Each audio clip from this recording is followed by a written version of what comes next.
are aroused. I haven't seen people so aroused in a very, very long time. Do not come. Do not come. Hello, what's happening there? Hello, everybody. Welcome to Punch Up Pod with Lila and Pat, our Sunday night shit show. How are you, Pat? I'm good. I've had the laziest day, and I love it. I love it. The only thing that was missing was day drinking, but now that that's 5 o'clock and I've got a delicious beer, life is good. How you doing? What's your beer? Crush Groove. Okay. By Original Pattern Brewing in Oakland. They make everything they make is amazing, so you can't go wrong with these guys. Why don't we get a sponsorship? Let's get it. Let's get it going on. Let's do it. I need my Castle Rock Pinot Noir. Maybe we should just get into making beer. Let's have a side gig. Wine and beer? Yeah, wine and beer with the pup logo. When I went to yes. When I went to Toronto to shoot, I shot a couple days on Spiral, and then it all ended up on the edit room floor, whatever. But anyway, the guy who, this is going to sound so like bougie, the guy who drove me around. Yeah. But it was like this common thing that a lot of the people made their own wine either in their garages, or they would go to a place, but they could pick kind of the combination of different grapes. Right. And then they're huge vats, and they would recycle the bottles, which for someone like me who goes through many bottles that would be so good. And you just I don't know, it could be really fun. I think we need to do something like that. Yeah, I've never had anyone's homemade wine that wasn't completely ass. I've actually never had anyone's homemade wine. Stop. I've never. Yeah, I've had a few and they were terrible. But as far as the beer goes, they have a lot of those spots like that. Sacramento used to have a big one, but it closed down, where you would go in there and just sort of put the formula together and they would brew it for you almost. Yeah. Yeah. I mean, that's that. The wine thing could be, I don't know, it's kind of fun. I want to open a food truck that's a bar and app place. And I think Xander might be in it with me. Okay. But I would love more company. So we could do like a Punch Up Pod, what's it called? When they pop up. A Punch Up Pod pop up. Punch Up, that's too much to say. And then if you can say it 10 times fast, you win a bottle of something. Yeah, you get a free, I don't know. Free shot. Free something. Free shot. You get a free subscription to our podcast. Hey, yes. Which is free. It's free. But and yet we thank our subscribers so much. We really appreciate you guys. Please do make sure to like and subscribe and smash that notification bell. Just wanted to get that out of the way at the very beginning. Thank you. Amen. Thank you. Okay, yeah, go ahead. Sorry. Oh, I was just going to say, and the key, one of the reasons this beer is so good is canned on 10/2/25. So this beer is like 2 weeks old. Oh. And fresh beer, when it comes to IPAs, is the key to a good beer. I didn't know that. Yeah, they all, after 2 or 3 months, they all sort of taste the same and start tasting bad. But like the first month of an IPA is the time to get it. All right. Yeah. I feel like after the first couple glasses, it all tastes the same anyway. Yeah, not with the beer. Not with beer. Wine, yes. I just need to feel stronger. That's all. There you go. All right, let's dive in to our cheers. We, I think, are possibly on the cusp of a rethink of the American project as we see what capitalism has delivered unto all of us in the world. Not great. So let's get a little Irish cheer in here. Fuck the American dream. Working 60-hour weeks so your boss can buy a yacht. Being more afraid of a medical bill than climate change. Fast food on every corner and fresh food behind a paywall. Half the country fighting over who's dumber, Trump or the people who worship him. But thank you for your service. Kids getting shot in classrooms. Politics tearing families apart at Thanksgiving. Everyone screaming freedom but chained to debt. No trains, just traffic. No healthcare, just GoFundMe. No nature, just parking lots. This is America. Science is fake news, but conspiracy theories sell. Low IQ, high cholesterol. Nah, thanks. I'll stick to the European dream. Okay, totally my fault. I don't know why I thought in my head before that he was Irish. Clearly, he's not Irish. Sorry about that. Looks like he's possibly like a Scandinavian country or something. But anyway, Right. fuck the American dream because it's BS. Fuck the American dream. But also, you can be doing everything he was doing here. You just have to go to Tahoe in the hills and get away and unplug. But it's available here. That. The American dream is not, but yes. Yeah. Yeah. I mean, that's the thing that's so sad is we have some really gorgeous areas in this country and very few people can take time to go see them. They and what's happening right now with the government shutdown? Are national parks closed?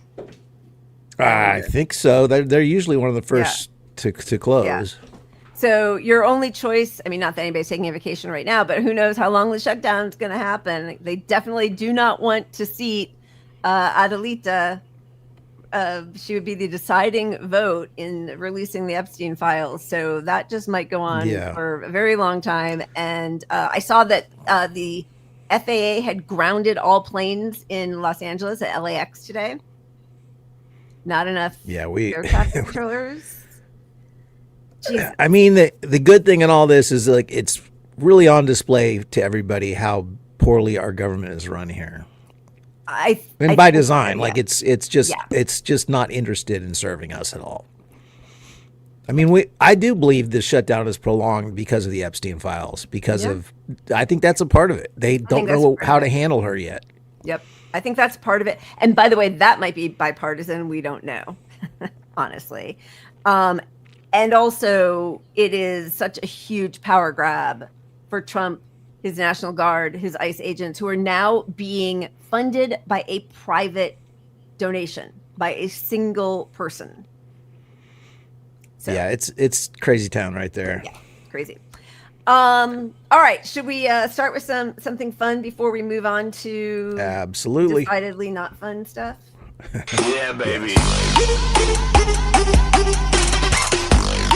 Hey, that's fun. What fun is that? Normally I don't do this, but I'm going to drink some beer. What? How could you? Do you know what show you're on? Yeah, baby.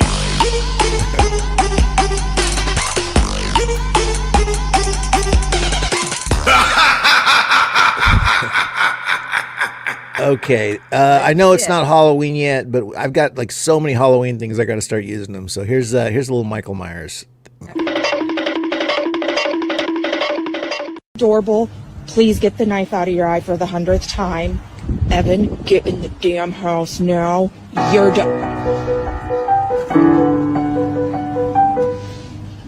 an idiot.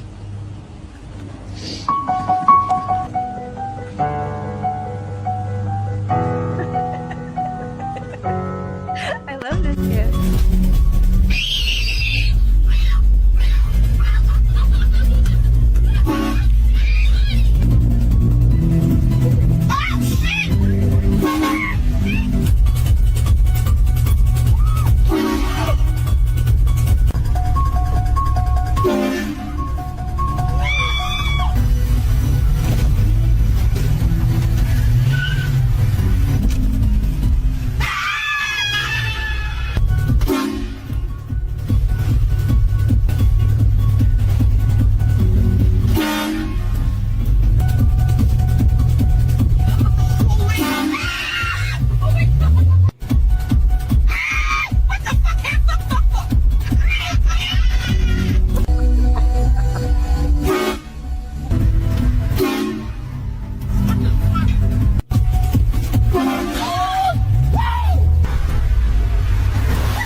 I love that. That's very funny. That's very funny. I like that kid doing his little knife dance. That was so cute. It's funny to me when little kids love horror movie stuff.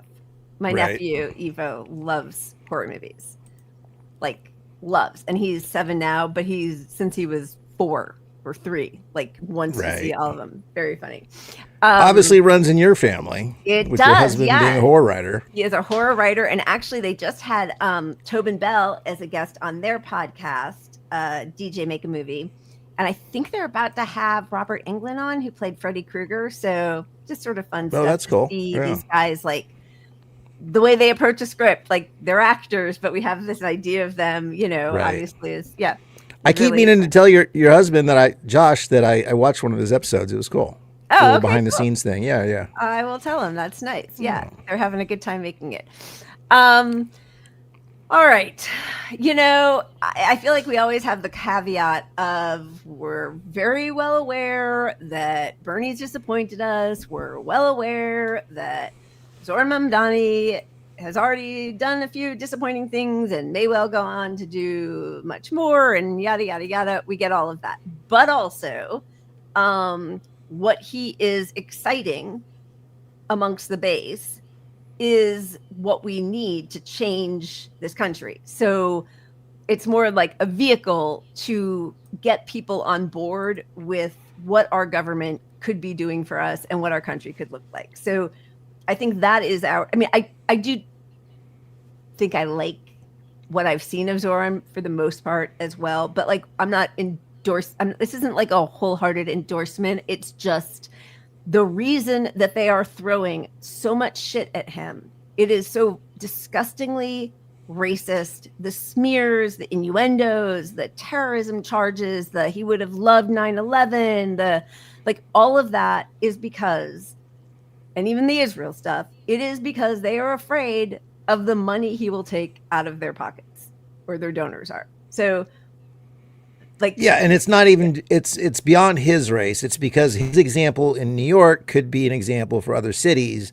And the worst thing that could happen to the Democratic Party is he gets in and he's well liked and he gets things done, and other cities are like, hey, we should freeze and roll back the rent prices. They can do it in New York. Game.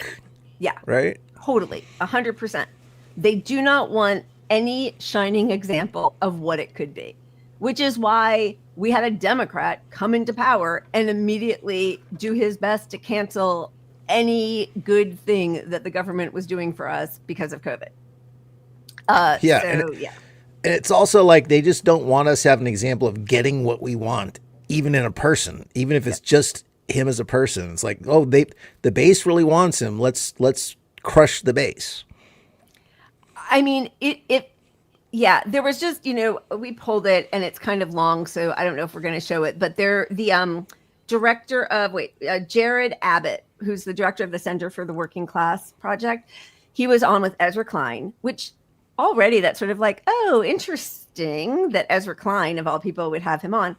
And what he said was Democratic voters hate their party because their party never delivers for them. And it's becoming increasingly clear that they say the things, even though it didn't happen in the last election, but anyway, when they win, it's because they've said the things that they know people want, not just Democrats, independents, and many Republicans too, but then they get in and they go right back to their donors. So whether people have been convinced it's because Democrats are cowards or feckless, which I think we have all been disabused of that notion, they're doing exactly what they're paid to do, or because they know that Democrats are just hypocritical liars who are working for the same people that Republicans are working for, they have lost their glow entirely. Yeah, I mean, look, the people left supporting that still believe it's strategic and that Democrats need to toughen up and have some spine, and we all know that's not it. But that's where our normie friends that are disillusioned now, like we were 10 years ago, are at. And then the next phase is, oh no, this is all the plan. What the fuck? And then that's when you really lose faith in the political process and realize we got to do something else outside of this process. Exactly. So let's just start with a couple of the sort of disgusting ads that have been thrown. What is it? The 4th is the actual election day is Tuesday, November 4th, right? Yeah. But early voting has already opened up. So the ads have escalated.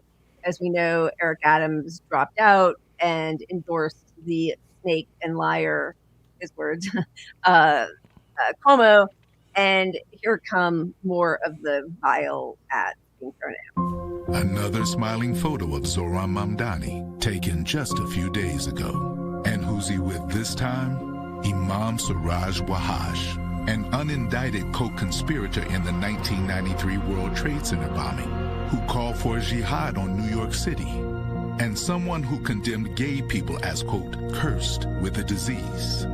This is who Zohran Mamdani embraces. He's not who you think he is. Paid for by 4 Hour City. Yeah. They're very upset about this one. The New York Post is running ads about him as well. But all you got to do is listen to the ad itself. Unindicted co-conspirator. Like, you had to put unindicted in front of that for the commercial because there's no proof of any co-conspiracy in this thing. 100%. He's an imam who had one member of his mosque was implicated in the 1993 World Trade Center bombs. He was not. Also, this was from 2015. Look at Mr. Eric Adams. Congrats to our Golden Cornerstone honorees, including Overseer Dorothy Wright, Imam Siraj Wahaj, and Rabbi Joseph Potasnik. I guess it wasn't that important back then. Yeah, I mean, come on. It's ridiculous. And these ads that feel like the 1980s, like shock and awe kind of things that, the phone ringing in the White House, exactly what I was thinking of. It's like, no one's buying this. And this is New York. You're like, all you're doing is maybe scaring up your base to get out there and vote, your base that already believes this racist shit. Yep. But New York is not like, it's the most diverse fucking state in the world. Like, and I think most people are well aware, like, by the way, you are an unindicted co-conspirator. Yeah, exactly. I am an unindicted. Like, we're all unindicted co-conspirators. Like, that was used right after 9/11 to broaden all of the surveillance to do these broad sweeps and charge Muslim Americans with horrific crimes that they had no part in. And anybody who said that, oh, George W. Bush, why can't Trump be more like W after 9/11, needs to read a fucking newspaper, because he was evil and used that to, direct you're either with us or against us. You're either with the terrorists or against the terrorists. That was the Dixie Chicks. It was any brown person. It was any Muslim, right? So, like, I think people are becoming more and more aware of how that event was used to ramp up the surveillance state on all of it.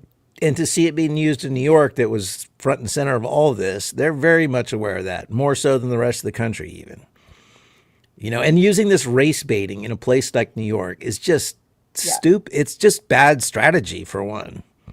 It's bad strategy, and it's disgusting. Like, what is she? She's like a liaison for Israel, but she's American. Now I can't remember her name, but I pulled it in now. But because you know how I like to fill up our space, I think we took it. I'll see if I can find it. But like a picture of somebody actually jumping to his death on that day with her own, like, don't vote for Zoran, he would love this kind of vibe. Like, to use a tragedy, a terrorist attack, so nakedly, people's slaughter. It's just, I mean, they just show who they are.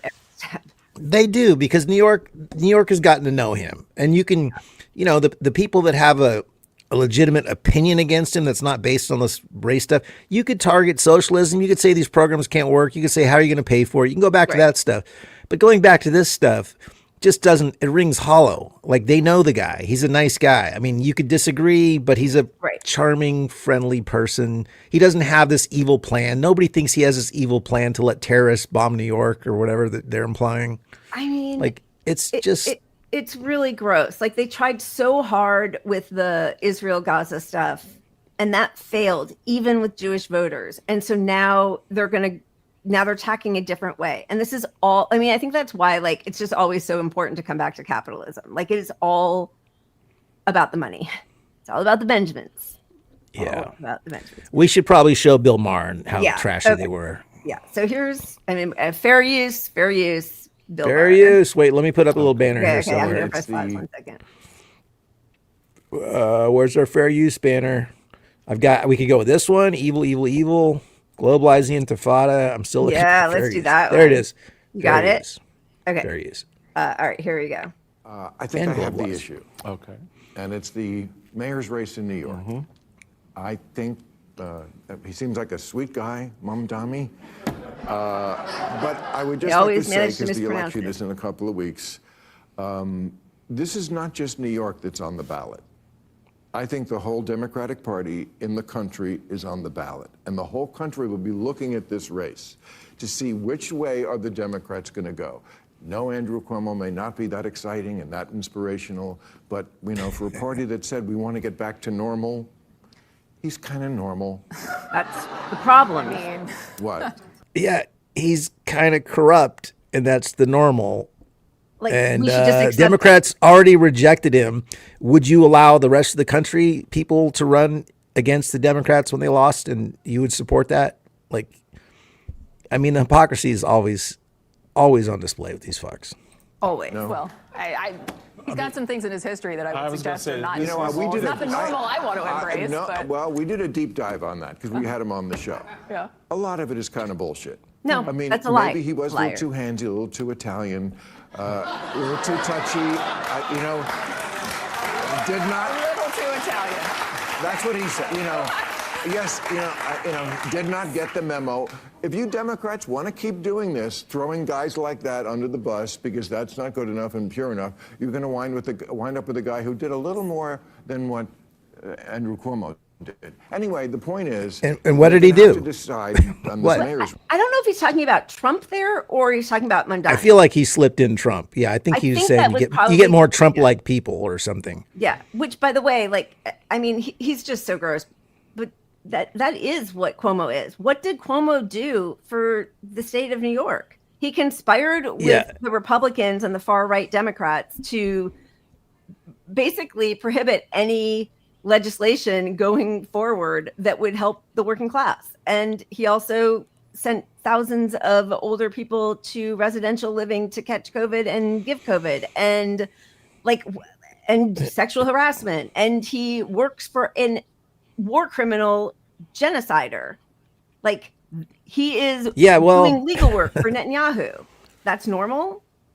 Yeah, but the handsy stuff, he's just Italian. And don't worry, we did a deep dive. We asked him on our show last week. We looked at those. That's our women's deep dive. gynecological We asked records. him. And he said, yeah, I'm a little handsy. I'm a little Italian. Don't worry about it. Truly sick. Okay, so and by the way, that's Kate Bedingfield, who was Joe Biden's one of his PR people, which is kind of interesting that she's taking that tactic, which I appreciate because we're about to get to Karine Jean-Pierre a little later in the show, and at least some people have learned something, sort of. Race. Now they say it's getting closer.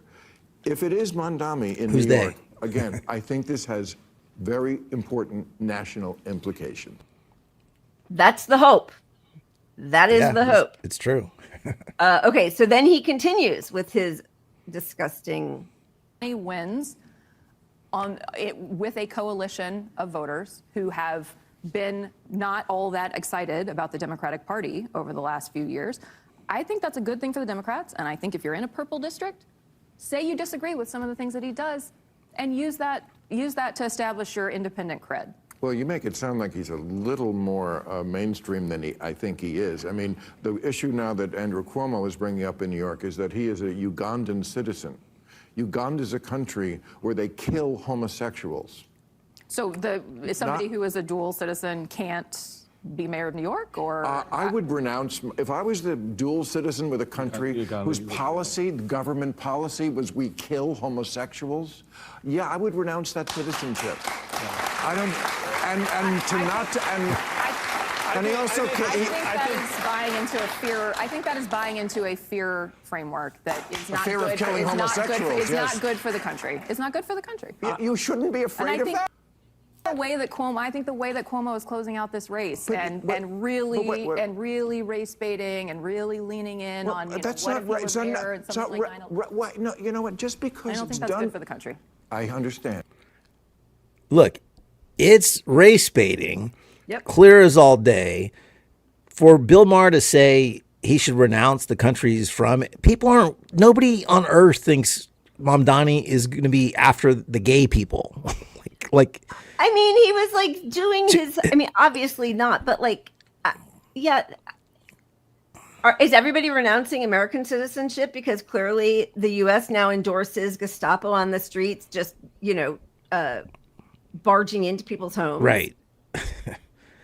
But his implication is just you're from this country, that the country has done bad things, so you must support those policies in New York. When you're out there, he's out there in the Pride events. He's out there being as pro LGBTQ plus positive as anybody who's ever ran for any race anywhere on earth. Yep. Yeah. I mean, and by the way, you know who subscribed to that notion that you have to be responsible for everything your government does? Osama bin Laden, right? We're such a democracy. We put people in charge who support Israel, and it's 80-year ethnic cleansing, apartheid, and genocide. So we must all endorse that. We're all genocidal, enthusiastic, democratic citizens of the U.S. It's so specious and disgusting. Okay, let's just finish him off because. Finish him. But just because something is done by people in Africa doesn't mean it's always okay. Well, and but you said race baiting. It has nothing to do with race. Oh, I'm talking about what Cuomo's doing, suggesting that Mamdani couldn't be a leader in a terror situation if he were mayor of New York and, God forbid, something else like 9/11 Well, he did happened, campaign with a terrorist. He did say, but Cuomo was pretty clear, I thought, in the way he talked about that, in a way that I thought was ugly. Well, he campaigned this week with a guy who was an unindicted co-conspirator in the 1993 World Trade Center bombing and served as a character witness for Omar Abdel Rahman, the terrorist who organized it. So Sarah Palin used to say Obama palled around the terrorists, which was bullshit. Mm-hmm. But I just don't know if this is a great look for the party. I don't remember him saying anything about Eric Adams when Eric Adams did that. And again, with the unindicted co-conspirator. Just gross. Yeah. Bill Maher, you're an unindicted pedophile. Well, he probably is, to be honest. Let's be real about it. But he is absolutely legally an unindicted pedophile. Yeah.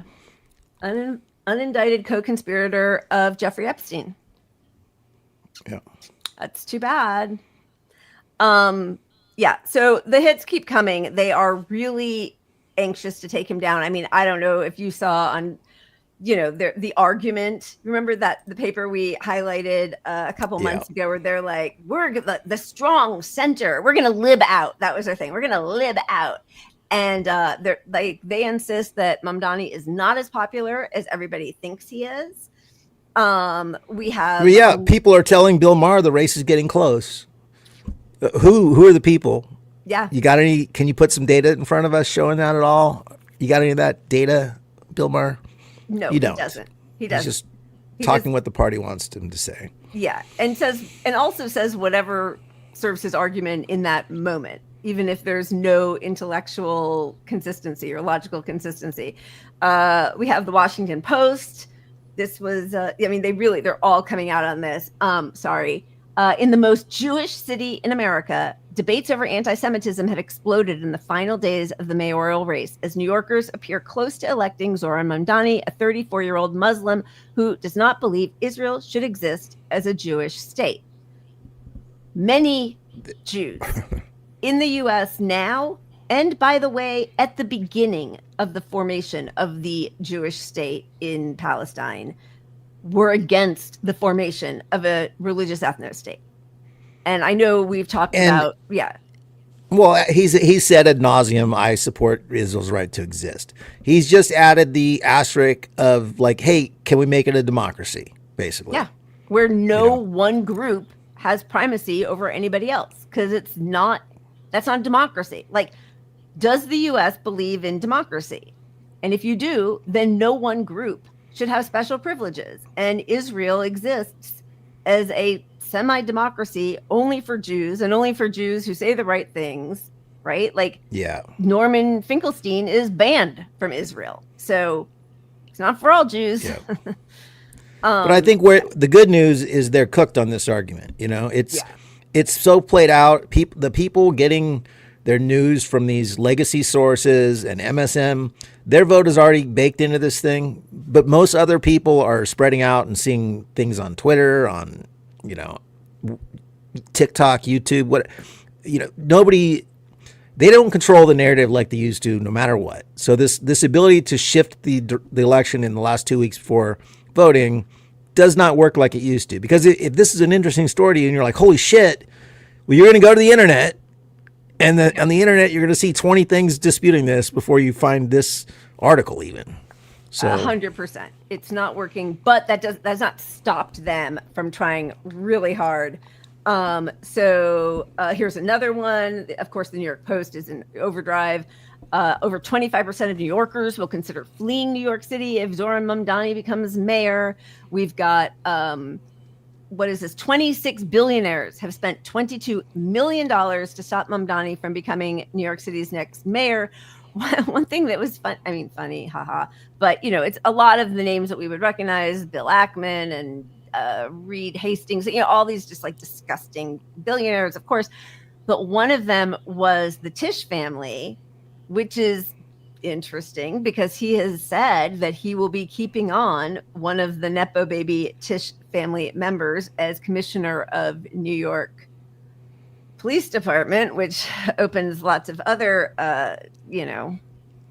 issues for those of us on the left. But like the fact that her family is trying to prevent him from gaining office after he's now made a deal with her that he's going to keep her on is just sort of interesting. No, and look, he's going to be underwhelming when he wins. Let's just put it out there because he's going to back down on 90% of this stuff. But some of the stuff he gets done is going to be enough to scare them, I think. I really do, because the truth is the things that he's saying he wants to do are not radical. Like universal health care for children or pre-K. What is it? It's pre-K, right? Universal pre-K. They even had that for a while with Bill de Blasio. I mean, they did, right? Like free and fast public transit. Like that's lots of European towns have that. It's definitely less expensive than paying cops to bash people's heads in for fare busting. Sorry, now I'm going to stop talking. No, but of course, look, all this stuff is popular. It's just that here we have New York where he's going to have the will of the people behind him. And it's going to be the Democrats saying, we can't have this stuff. This is socialism. And that's going to really be a national issue at that point, you know.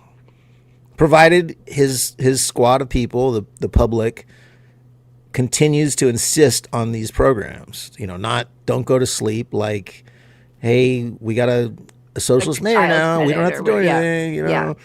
Yeah, I mean, we used to have, who would be against feeding kids, right? Feeding kids. Just feed the kids, you know. Apparently lunch debt is on the rise again. Like student lunch debt is disgusting words that should never be put into the same phrase. Like truly, what kind of nation has lunch debt for children?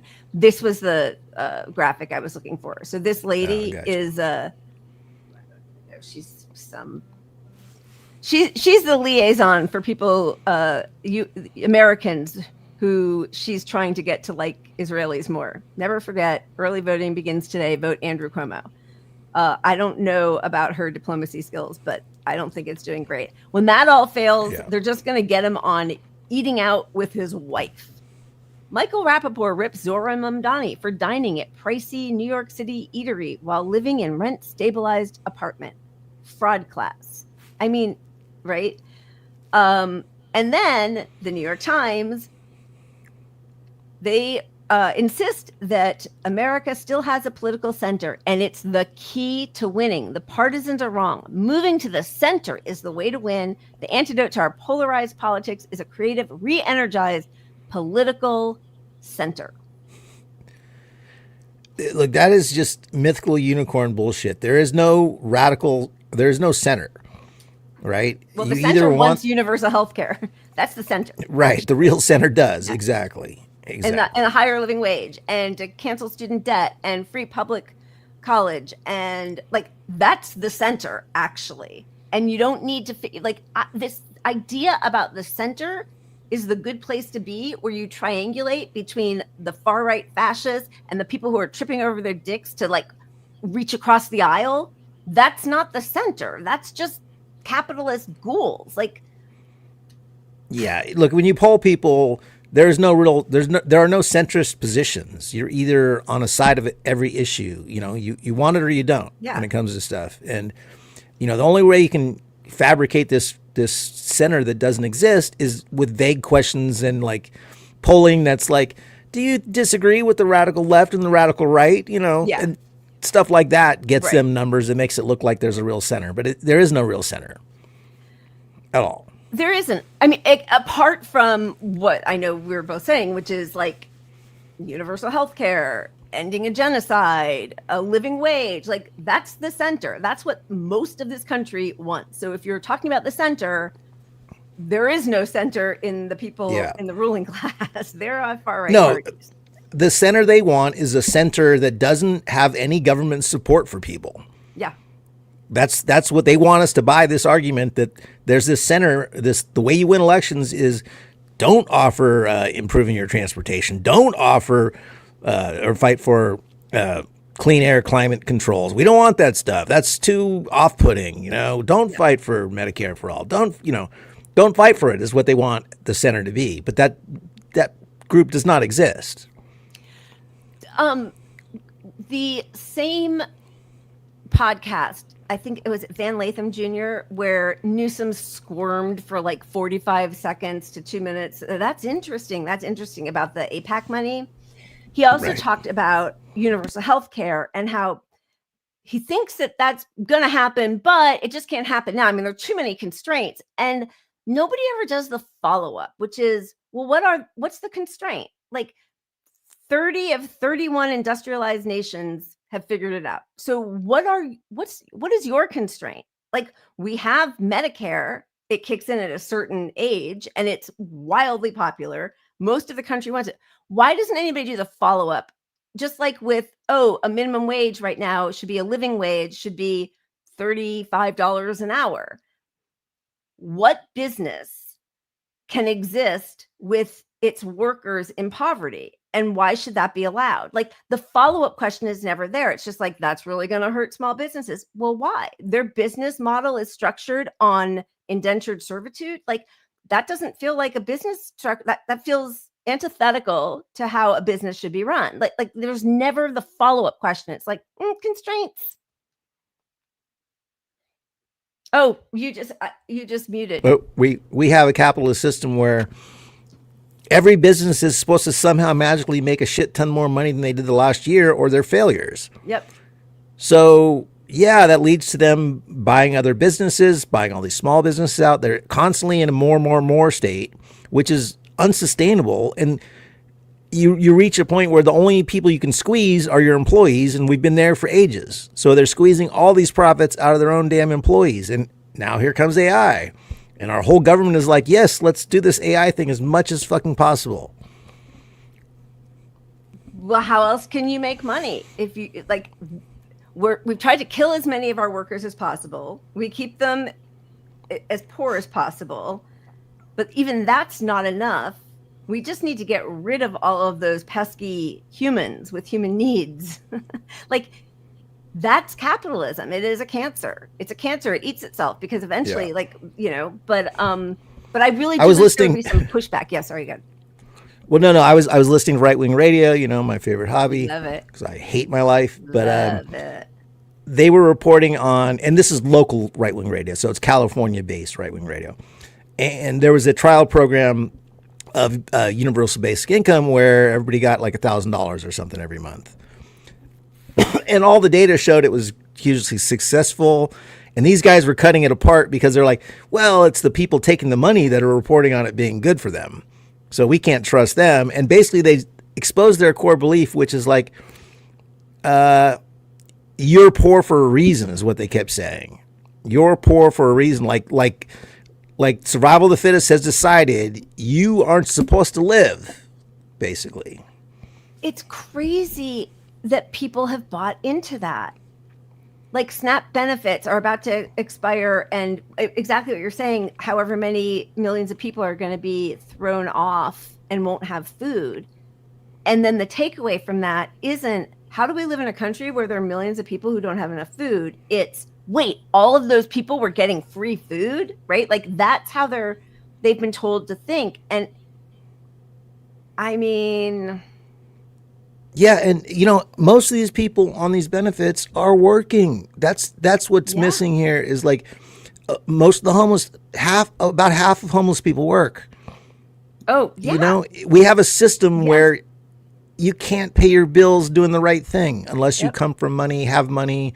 Yes, a lot of people will find their way out of the system, but it's punitive if you're not already rich. Yeah. Right. It's awful. And if you don't want to pay so many SNAP benefits, pay a living fucking wage, insist on a living wage, give people health care so they're not homeless and broke because of the fucking healthcare system. But then you couldn't fill those sweet private prisons with homeless people that you sweep and then force to do your labor for free, as almost every big company in our country uses slave labor. They use prison labor. Like that, it's all just part of this sick system. And they still have working class people blaming other working class people instead of the billionaires who are grinding us all to pieces. It's just, but I do think that more and more people are waking up. But go ahead. Mm-hmm. Well, no, I think a shit ton of people are awake, but we're in the powerless stage of like, we don't know how to use our power. And particularly with healthcare, that's the one thing they're holding over us. Yep. Because you need your goddamn job. And the worse the economy is, the more you cling to your job, even if you hate it, because you need the healthcare. And so, we're in the phase where we need somebody to lead us into something that's actionable. I'm just going through and trying to count how many people say you're right and how many people say you're gonna. No, I'm totally checking. Thank God we don't have a tally on the screen. I'm totally that checking. would be fun though. Oh, that would be fun. We should. Yeah, I mean, I agree. And then also, like, even when people have the audacity or the courage to speak up, now they're just bashing their heads in with ice. Like, at the beginning of the official start of the genocide in October of 2023, we started seeing video of IOF officers barging into homes in the West Bank because somebody had just posted like a prayer sign for Palestinians in Gaza. And that was enough. And now they're doing that here. They are scraping all of our social media. So like, yes, people are living in a bit of fear because the other side is armed to the teeth and funded. And so, I think that's also honestly a bit of an appeal for somebody like Graham Plattner, who's like, socialists need guns. And he had training camps for socialists and guns. And there's a reason that the Second Amendment is in our Constitution, and it's not for people to go in and slaughter children in classrooms, right? It is so that we aren't under the thumb of an occupying force of government. And that's where we are right now. It is scary. Okay. Personally, I hate guns. I've always hated guns. I do even too. Though I'm fully trained and used to shoot guns a lot with some of my friends. Yeah, I am not. I had some friends that were ex-military, and we would go in Nevada and line up tables full of guns and shoot them. So I know how to shoot guns. Right. But I don't like them. But I do understand the socialist need for defending your community. And more, it's clear when you got unarmed non-ICE people pretending to be ICE, robbing people. Do you see that story about them zip tying people in their homes? I mean, it's crazy. So the big problem with the armed militia thing is if there's a socialist leftist militia somewhere, they're not going to get you're the white elite people protection that some of these radical right-wing groups get. They're going to get the full force of new weaponry put against them and lose the fight. But on a local level, in a small interaction kind of moment, I see the need for leftist guns. Yeah, I mean, I am not a gun person either. I will cook and clean for people who will protect me. Yeah. And yeah, I mean, I do think you can't disarm. It's like when they're talking about, oh, Hamas has to disarm. Why in the hell should they disarm? We all know that lesson. Even with arms, they're still being genocided. Why would they lay down their arms and just submit entirely? Right? Okay. So just so we can then keep going with this. Sorry. So then this was Cuomo, and then we'll get to Zoran's response to all of this, which there was a 6-minute video, which was beautiful. We pulled a very similar but 3-minute video. But anyway, this is Cuomo. His entire campaign started with division. The main issue he campaigned on was Gaza and Israel and being pro-Palestinian. Let me ask you a question. You know how tense that issue was.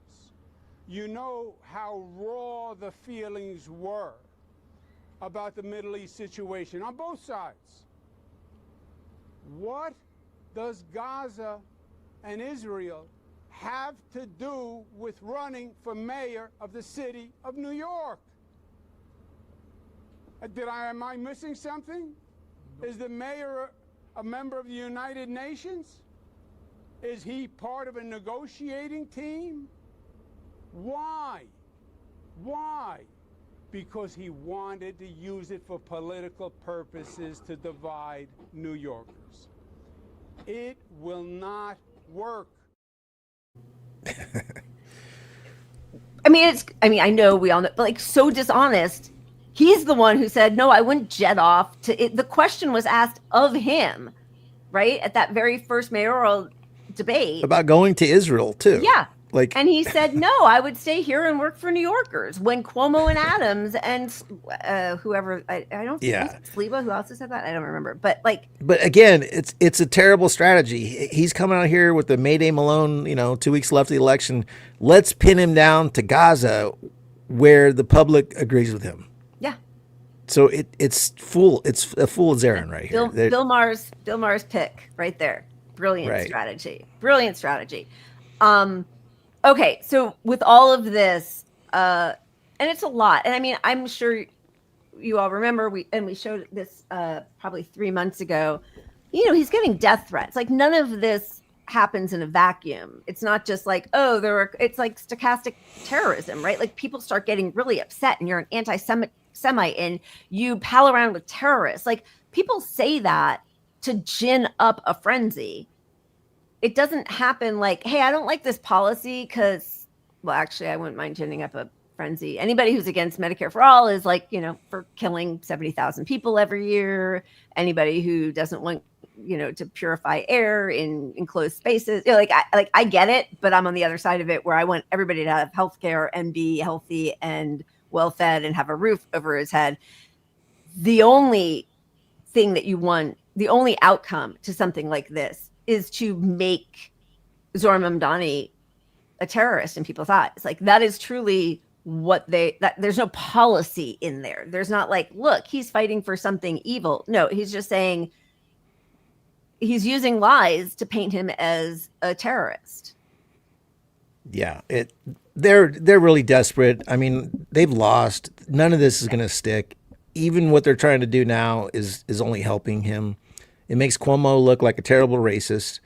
I mean, he has this presser with all these brown people behind him. Like, that's somehow like, he's not racist. But it's really, yeah, exactly. Blacks for Trump. Yeah. AI brought to you by AI. Look at that. Look at that, Pat. You would be Look at killing that. the tally. No, I'm for choosing. sure. You know, I'm trying to do both, and then I forget. By the way, if anybody can remember what I was about to say at minute 11 and 23 seconds on Thursday's show, I was saying something about the runs too, and it was in my head. And then somebody asked who the comedian we had just shown was, and I went to go write it, and it just went away, and I didn't even remember what I was trying. That it was like, anyway. My brain is mush. Okay, so here is Zoran Mamdani's response to all of the hate and Islamophobia that's been coming at him. Yesterday, Andrew Cuomo laughed and agreed when a radio host said that I would cheer another 9/11. Yesterday, Eric Adams said that we can't let our city become Europe. He compared me to violent extremists. And he lied again and again when he said that our movement seeks to burn churches and destroy communities. The day before that, Curtis Sliwa slandered me from the debate stage when he claimed that I support global jihad. And every day, Super PAC ads imply that I am a terrorist or mock the way I eat. Push polls that ask New Yorkers questions like whether they support invented proposals to make halal food mandatory, or political cartoons that represent my candidacy as an airplane hurtling towards the World Trade Center. But I do not want to use this moment to speak to them any further. I want to use this moment to speak to the Muslims of New York City.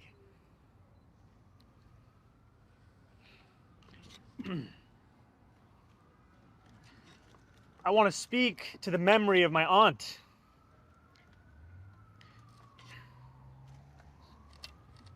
Who stopped taking the subway after September 11th because she did not feel safe in her hijab. I want to speak to the Muslim who works for our city. Whether they teach in our schools or walk the beat for the NYPD.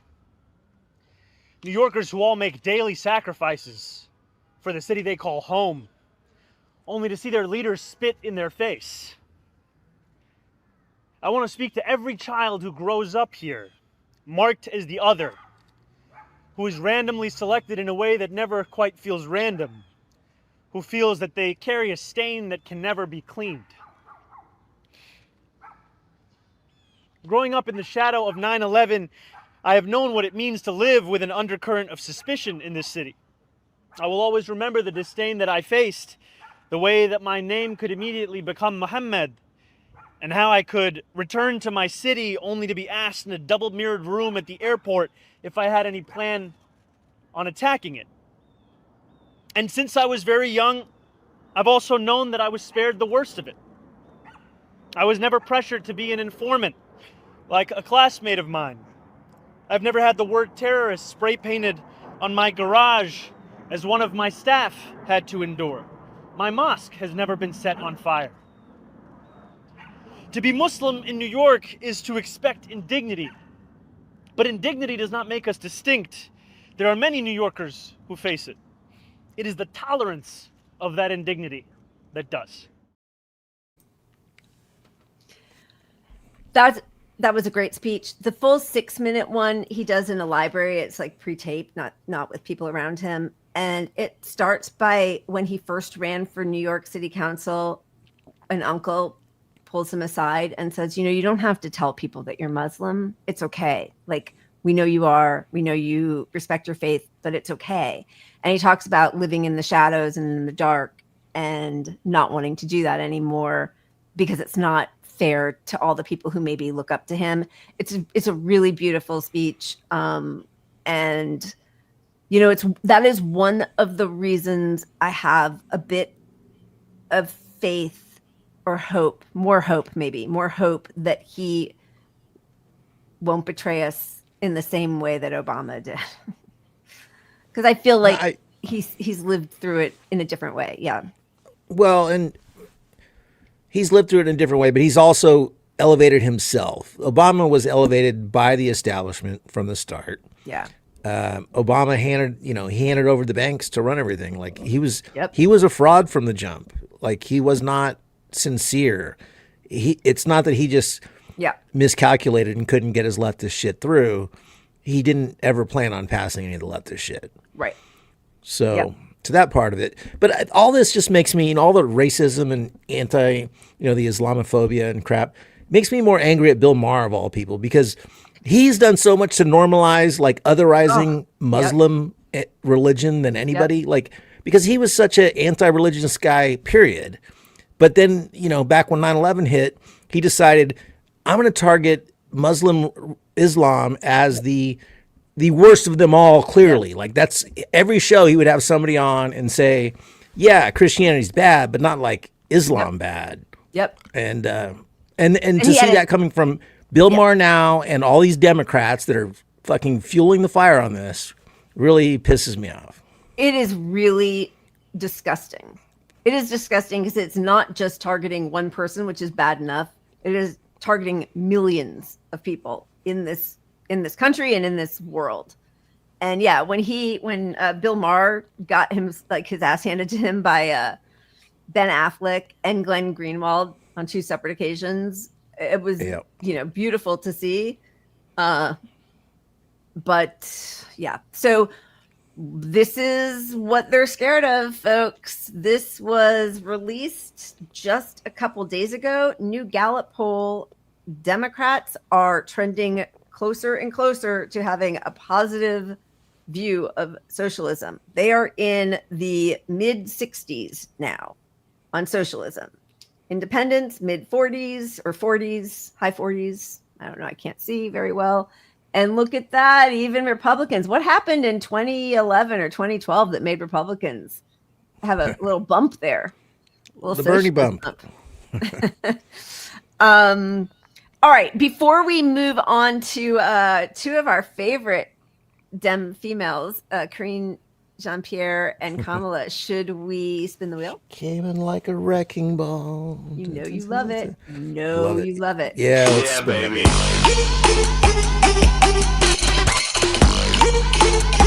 All right.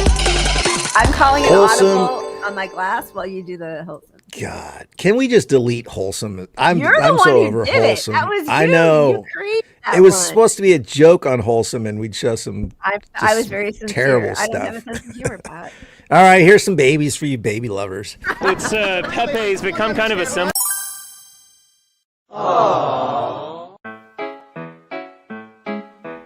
Do ba do ba do ba do ba do ba do ba do ba do do ba do boo do a boo ba do ba do boo boo ba do a do ba do ba do a do ba do ba do do do a do ba do ba do a do ba do ba do ba do ba do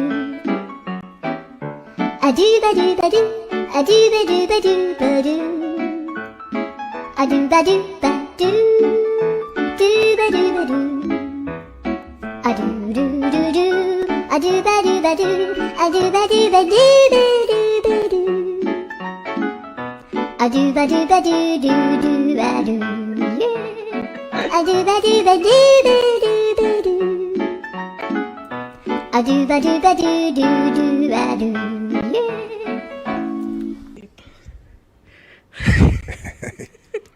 You're not winning me over. You're not doing it. I love it. Look, if all those babies were cats, it'd be better. That's how I Especially if feel. they eat all over you. Right? That's your favorite. Puppies even would be better. Anyway, Even go puppies. on. Let's move on. All right. So let's just get rid of Kamala for a little bit, and then we'll move on to Karine Jean-Pierre. Kamala was on BBC. Wait, why do I only have? I see two clips. Of Kamala? Oh, yes. Yeah. Okay, got it. Sorry. Yes. Okay. We're good. Here we go.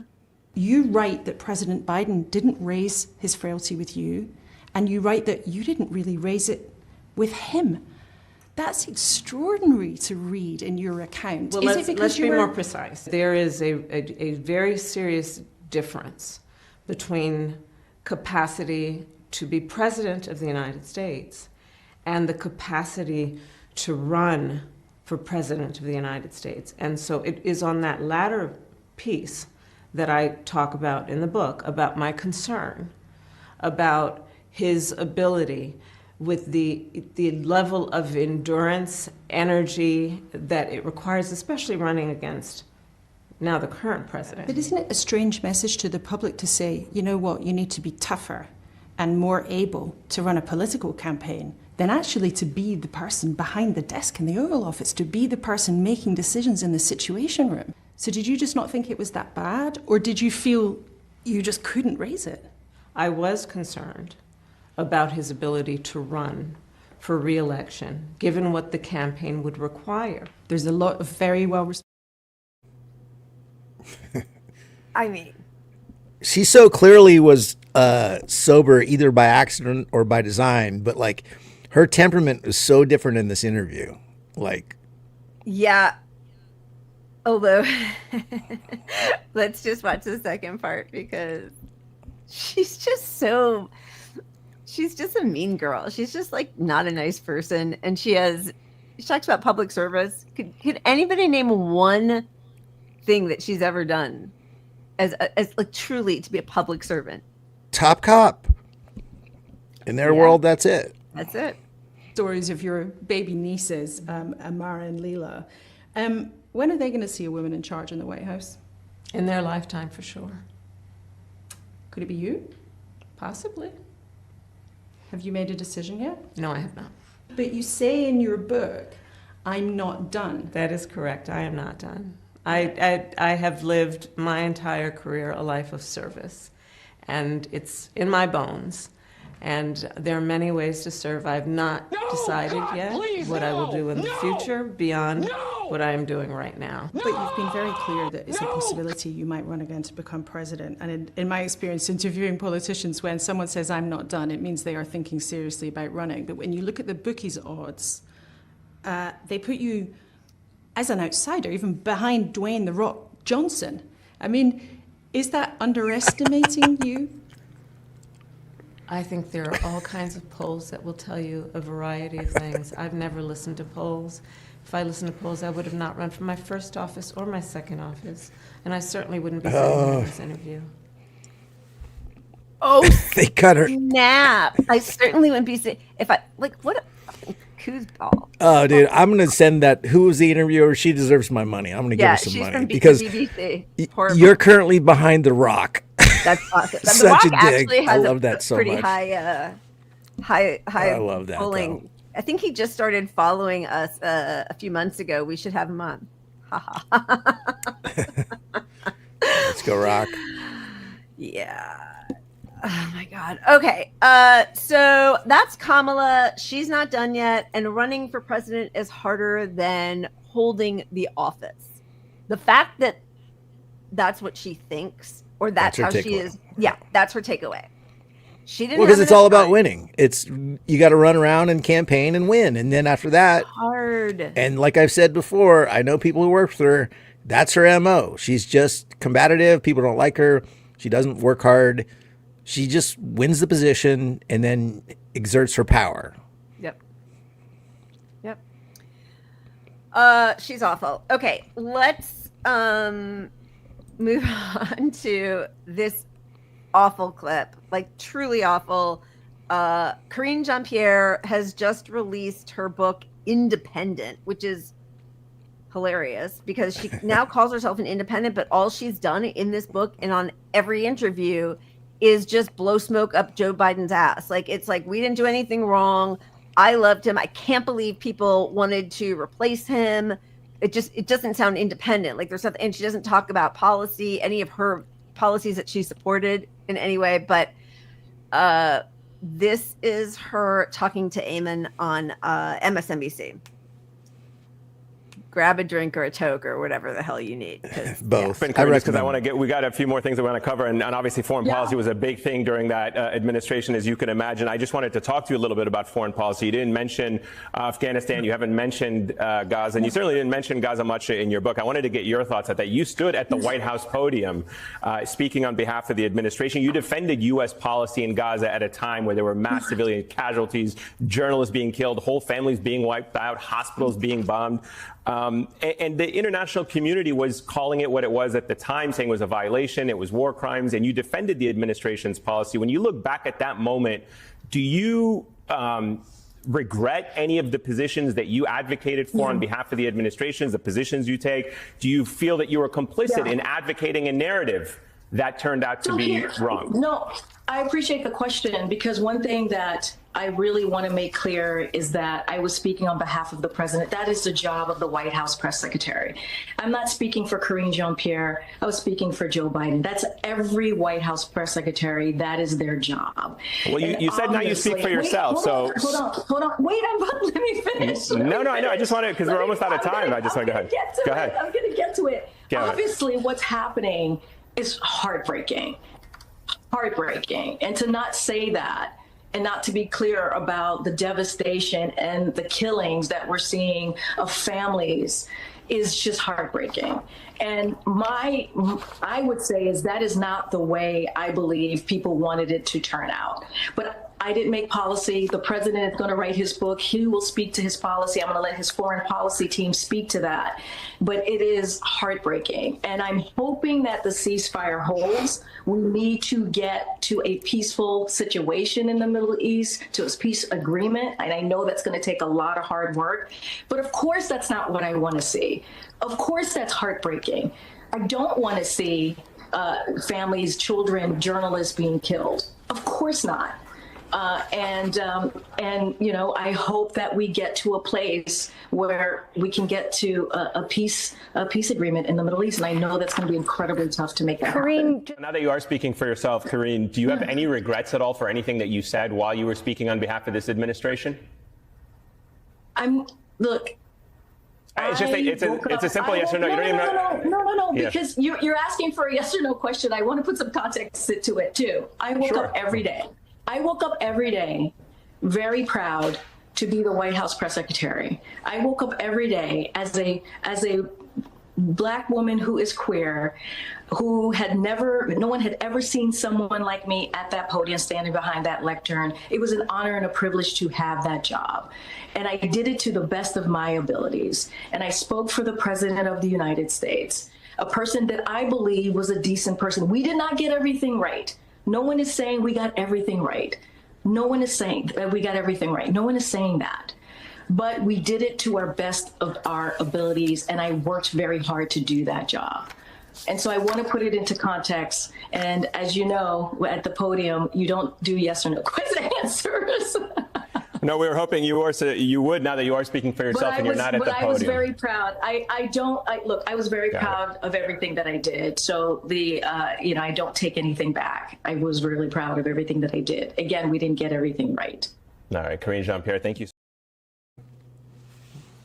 Yeah, I've watched that now 4 different times, and honestly, for her to say we didn't get everything right, but I was standing there as a Black queer woman, that does not justify your excusing genocide, running cover. And your own party used that as leverage to use identity politics to put you in that position and shield you somewhat because you're the lesbian Black woman. You know, you are allegedly the face of the Democratic Party in a way, you know. And who's this book for? Like, who is it for? Well, the people that still like Biden it's so crazy. But are independent now. Like, it's the dumbest. It shows her intellect. She's not smart to choose this route. It's the dumbest avenue ever. And it really shows that all it is careerism. Like, that's it. She stands for absolutely nothing except for her own, climbing the ladder. Because who the fuck cares if you're a Black queer woman who is running cover for a genocide? And what did she say when people were calling for a ceasefire in the first week after? That she didn't say it was unconscionable, but there were a few people. It's anti-Semitic to call for a ceasefire. I think, wasn't that her? I'm sure she said that at some point, but I can't even remember her choice of words. But I don't know. Who is it for? It's not for independents. It's not for Democrats. It's not for Biden was already not a popular figure amongst the Democratic establishment, right? They did everything possible not to get him in there. Obama didn't endorse him in 2016. Obama did not endorse him in 2020 until he just kept moving forward, and it felt like, okay, everybody has to drop out because he's the only person who has a chance against Bernie. But nobody wanted Biden. So, like, to hitch your wagon to this geriatric, racist, genocidal rapist who nobody likes and who lost to Trump, who is she? Like, what's the target audience? Exactly. Because the only people that would buy that message are the loyalists, right? You know, that's sort of her niche. And you don't appeal to the loyalists by saying you're independent. Like, that's the right. Those and two things no don't loyalists jive. to Biden, really. Like, where's the trajectory there? It's just not a smart tactic at all. Anyway, I really don't know, unless, you know, like you said, it's careerism. Maybe that's the choice somebody wants her to make, who's a Democrat, who's going to do some rebranding centristy thing. Yeah, you know, it could be. I mean, this is separate, but like Kate Bedingfield was part of, you know, Biden's staff, right? Like a very high level staff member, and she is also. It's interesting to me coming out in favor of. I mean, not also, but the fact that she's coming out in favor of Mamdani, I'm sure that's not somebody who anybody in Biden world supports. But I just wonder if there's like some kind of like, well, I'm being loyal. It's not the right policy, but I'm being loyal. I'm proud of what we did. I'd be a good team member for whatever. Yeah. Look, I didn't even sell him out here. Yeah. See how I did? You know? Ugh, but you sold him out by becoming independent. Like, that's the part that doesn't. I know. None Although of it she said meshes it's because to me. she was like flummoxed that everybody wanted to go, like to throw him under the bus because of the mental incapabilities that she wasn't able to see, apparently. Yeah. I think she was she on Breakfast Club? I listened to an audio clip, so I can't really remember if it was Breakfast Club, but it could have been. Basically, I can't remember. Yeah. It was the same kind of grilling on Palestine, and she was just agree to disagree. You know, that's where they ended up on it. And I mean, that is quite a stance. Like, you can never moralize about anybody if you were any part of this genocide. You cannot talk to people who voted for Trump and call them racist. I mean, you can, but whatever. Like, you have no integrity at all. DDA, thank you so much for your super sticker. You're awesome. Cheers. Kimmy, thank you. Cheers to you also. Kimmy, keep that black cat indoors for Halloween. People are still idiots. Oh, yeah. Yeah, that's true. I love black cats. Yeah, me too.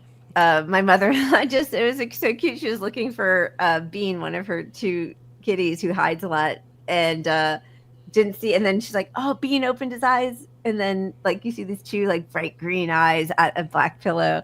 It was really sweet. Cute. And cuter than babies. I agree.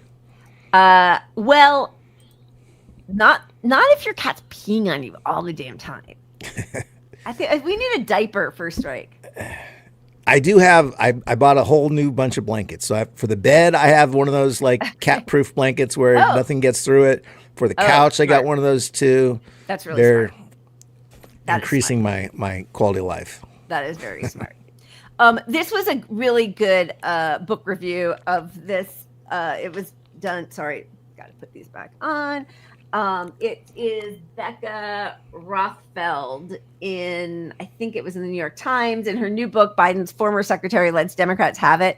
But this paragraph was awesome. Unsurprisingly, Independent is a fascinating book for all the wrong reasons. It was dated before it arrived at the printers, perhaps before it was even written. No doubt it will be studied by the historians and anthropologists of the future. Jean-Pierre is an artifact of an age that looks recent on paper, but feels prehistoric in practice. The age of pantsuits, the word empowerment, the musical Hamilton, the cheap therapeutic entreaties to work on yourself and lean in to various corporate abysses. Independent is written in the outmoded register of one of those lawn signs proclaiming that in this house, we believe kindness is everything, which have been firmly planted to no tangible electoral effect since 2016. That's a brilliant paragraph. I love it. I need to read more from that lady.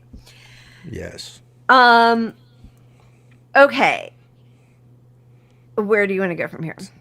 I think, are we done with the Dems? Yeah, I feel bad because we didn't do the last like radical agenda, which was the whole point of the show, of Zoran's last ad, because the truth is he has tried so hard every step of the way to lean into the actual policies that he wants. And yes, human rights and anti-genocide are part of a person's being. So that's going to emanate no matter what. If you are asked about, what do you think about the situation in Palestine? But he really has tried over and over to come back to affordability and respect for all New Yorkers. And so this is his radical agenda campaign ad that he just put out. Socialist, don't brand, communist. He is a communist. Hey, I'm the actual Zoran Mamdani, not the guy they talk about on this channel. My radical agenda? Turn the page on the billionaire-backed politics of Andrew Cuomo. Make the city affordable, tackle government waste, keep New York safe, and deliver on our promises with universal childcare, rent that you can afford, and a property tax system that actually makes sense. So don't be fooled by the noise. This is who I am, and you're who I'm fighting for. Paid for by Zoran for NYC. Right? That's good. I just like him. I think he likes his city. I agree with you. And he's a good target, to keep him honest. We need to get Shama Sawant in his ear. Right? Yeah, that's what we need. But, if he's mayor, he can work on another level than he has running for office because he's trying to get into power. Yep. But now that if he gets into power, way harder he can get into power. No, I'm kidding. Right. It is if you're an actual leftist. If you're a shitbag centrist, that's the easiest part of the job. But imagine the potential of bringing in the labor class, the labor movement, and getting Shama Sawant on his side and doing things together. And there's a lot we could get out of this that we don't even know yet at this point. Look at that. That's even better than a Pat is right. That cat. All right, let's watch this. The row clip. I also just wanted to give a quick shout out to Brandon Johnson. I guess we can talk about that if we get to ICE. But last week he called for a general strike at the No Kings marches. This week he's telling people we don't call people human beings who are looking for a better life or escaping a horrible life that probably the U.S. has created illegals. Like being a slave used to be legal to have slaves. Like just because he rejects that terminology. We keep pulling clips of Brandon Johnson, the mayor of Chicago, who has had a rough time of it and came in as a leftist mayor and has not had the success. I think he's he also stands out in my brain as a warning sign about what could possibly happen with a Mamdani tenure. And so I respect that even now when he has been so smeared by the whole ruling elite and all of the Obama world, Rahm Emanuel, entrenched, corporate Democrats, he still comes back to his roots of being a leftist. And I really appreciate that. But anyway, okay. Well, let's show him real quick, just since we're on it. It's only 30 seconds. Yeah. Okay, thank you. Here's Brandon. Oops. Sorry. You do it. Oh, okay. Don't have illegal aliens. I don't know if that's that's the legal term. I'm not listen, the legal term for my people were slaves. You want me to use that term too? So look, let's just get the language right. We're talking about undocumented individuals that are human beings. The last thing that I'm going to do is accept the type of racist, nasty language to describe human beings. Sorry, it's so hard for us to tell what the volume is when we pull clips because they all sound the same on the computer until they funnel through here. But, just think about what it could be if he's mayor and Zoran's mayor and you have some leftists around the country who could do what the squad never did, which is show solidarity to each other and make it so we'll arrest Benjamin Netanyahu. We're kicking ICE out of our city. We are documenting everything they do. I feel like we're on the cusp of something. I I am so sad so much of the time, but seeing these people speak out, and then regular citizens who are not letting these town halls, and we have a couple of them that we can show later, but like Democrats in town halls get away with anything. Also Republicans, but like Democrats are supposed to be the party of opposition. So, and like the push towards socialism, and even like, you know, there was a video, we didn't pull it, but it's a white woman saying like, yeah, it's good that Charlie Kirk is gone. We don't need more people like that. We don't. Like, it doesn't mean that you like insist on his execution. It's just like, let's not pretend that that's a good aspect of our politics, like Ezra Klein did. That's not. There's nothing great about that. No, and Democrats never should have. They're normalizing Charlie Kirk. I mean, we're literally, schools are all going to have little Charlie Kirk squares and bullshit, you know. Where was that in Oklahoma, right? Yeah, but no, there's some national plans for some of this stuff too. Like, it's really fucking disgusting. Yeah. Yeah. Disgusting. All right. So this is Ro Khanna talking about the Congressional Progressive Caucus. As we all know, progressive accept Palestine is a very real thing.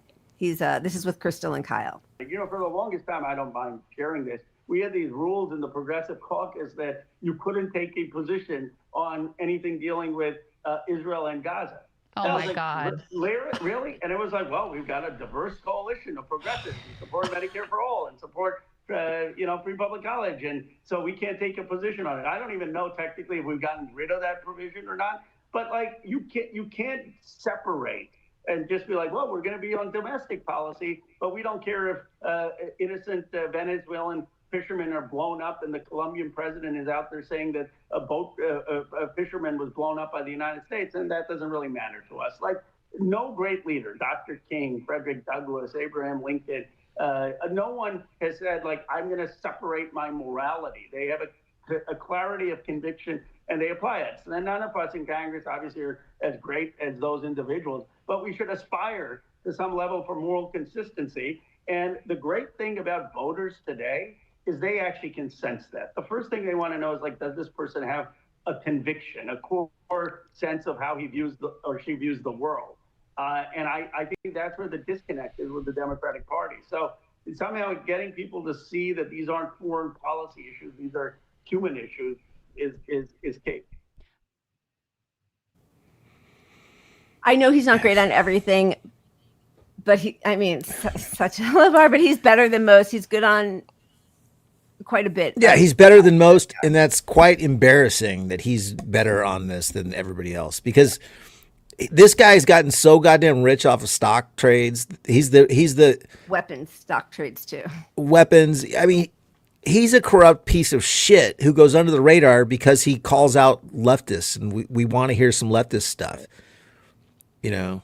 And I've said it before, but he's the one who undermined Bernie's message the hardest on TV by saying we don't really need Medicare for all. After all, we could go with Elizabeth Warren's plan. Medicare for all who want it.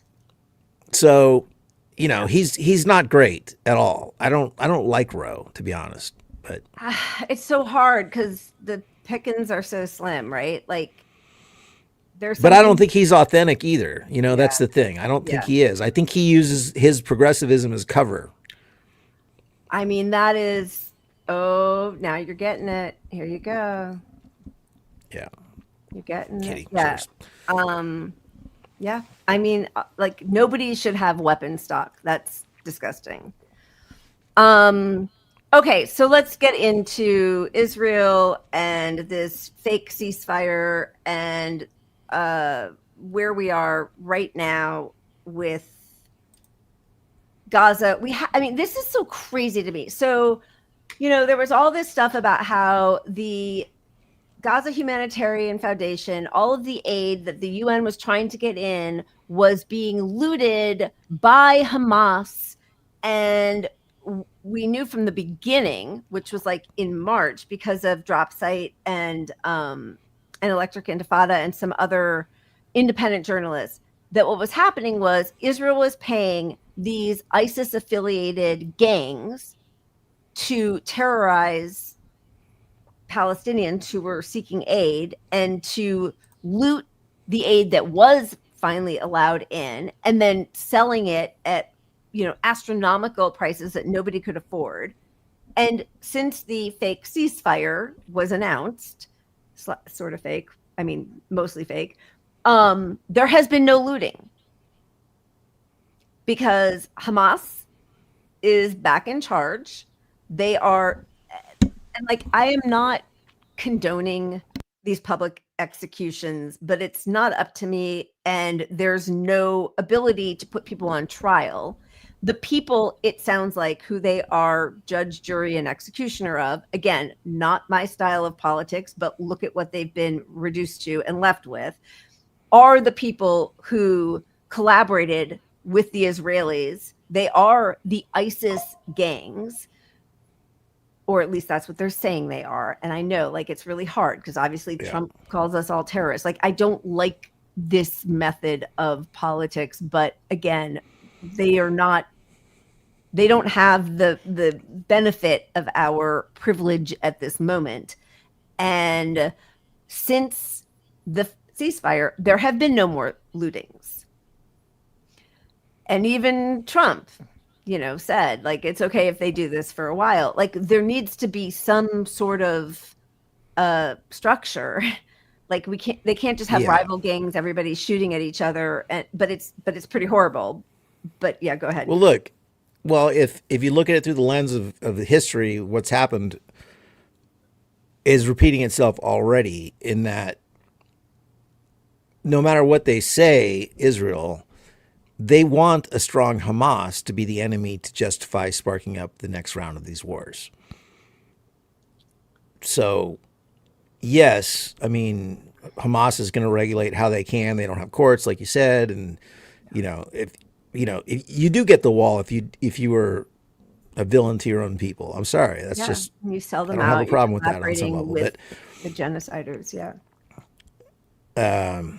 but it'll be in Israel's interest because they don't want peace. We have to look at it through the lens that they don't want peace. They really don't want peace.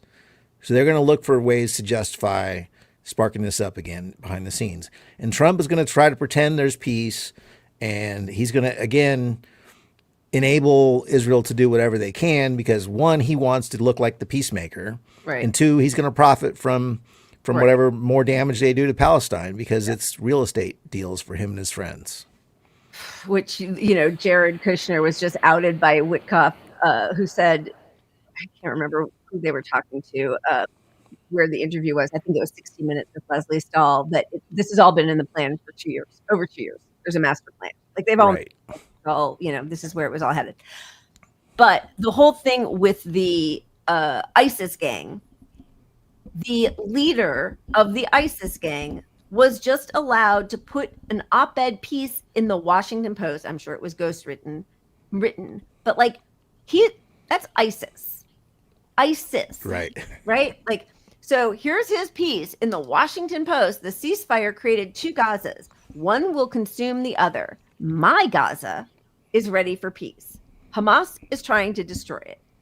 And here he is, Yasser Abu Shabab, and the fact that the Washington Post is now publishing op-eds from a leader in ISIS. I mean, we're just like, so, we've got the... Well, that's okay, but we should be worried about Mamdani on 9/11. Yeah, exactly. But meanwhile, like, the new leader of Syria is an Al-Qaeda, like, just, 6 months ago, he was on our terrorist most wanted. And he actually, like, did do beheadings. And I mean, like, we are in the upside down world. That said, part of this whole hostage release and swap, there is a holdup on some of the dead Israeli hostages because Gaza's under rubble and they are not allowed to have the kind of machinery they would need to excavate the rubble. Probably hundreds of thousands, at least tens of thousands, but hundreds of thousands of Palestinians are under the rubble. They can't identify them. They've just been missing. So they don't go into the official count of the Hamas registry. until they can be identified who they are and counted as a dead person, right? So that's why there's such a big disparity between the whatever it's been at like 60,000 dead now for, I mean, close to a year. Because not because that's the number of dead, that's the number of identified dead. But Israelis are saying that Hamas broke the ceasefire, one, because they haven't returned all of the dead, even though there are these limitations because they can't get in the machinery needed, and also because they're still being killed when they go to sites to try to excavate the dead. On the other side, Israel is returning Palestinian hostages that are who are dead and completely unidentifiable. This is from Mondoweiss. Israel returns 195 dead bodies to Gaza, many mutilated with hands bound, signs of torture. The Gaza Ministry of Health published photos of the mutilated bodies of Palestinian prisoners. Most of them showed clear signs of torture, hands and feet bound, blindfolded, bodies showing marks of tank tracks, burns, fracture, and deep wounds. So people are having to go through and try to find identifying marks on some piece of flesh to try to figure out if it's their child or loved one. And because it's impossible for most of these bodies, they're just having mass graves. And they mark them with numbers, and they're trying to keep a registry so that if any new information comes. But it is, between the way that Palestinians are tortured in these dungeons by Israelis, they're hung by their testicles, they're prodded and raped with electric prods, they're raped by German shepherds, they are handcuffed, they're beaten bloody, they have amputations of their limbs because they're zip tied so tight that they lose circulation. It's abominable, and they won't let Western journalists in still. And the fact that journalists are not raising hell to get in there is also despicable. They should all see the wall. Absolutely. I mean, the journalist, that's the first sign that this was a genocide is not letting in the journalists and not, and killing the journalists and killing the hospitals. And like from day one, we knew what was happening, and we've been right. And I don't mean we, you and I, but anyone following this has been right from the beginning that this is all happening with our country's full support. Did you see? I mean, we have the settlers video I kind of want to show. Yeah, which is important. Yeah, let's show it, because also what's really important is that's not Hamas. There's no Hamas there. It's not about the hostages. They have now, just before we get to that, just as a reminder, they are kidnapping children from the West Bank. No Hamas there. And that's where the settlers are being protected by the Israeli occupation forces. So it is just it's the government, the forces. Yeah. So they committed a genocide, and now they're getting back to expanding the settlers and doing everything that they were before the genocide, but worse to everybody else. But, they're just not carpet bombing Gaza, but we're not returning to a more equitable society on any level. Yeah, not at all. Not at all. So we can start and stop this. I uploaded Yeah. it so we can. This was an Al Jazeera little snippet they put together. Yep. Oops. I'm going to remove that. Okay. Go ahead. It's removed. Starting over. Let's say what was. What about the settlers? Are we going to see any process to deal with the burning of Palestinian houses, of the beatings, of the killings of innocent Palestinians in the West? Why don't you talk about the terror attacks against the settlers when you know that the settlers, which 99.something% are the most law-keeping people on earth, but they are the most exposed to terror attacks on earth? Come on, get up! Hey! Hey!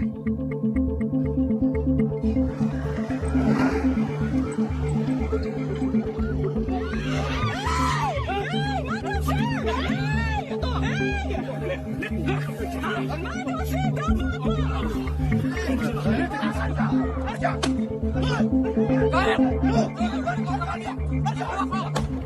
couple months ago, a famously violent settler named Yinan Levy shot Auda Hatalin to death in El Khair. 19 of the villagers were arrested, and Yinan Levy was back in the village doing construction, illegal construction, the next week.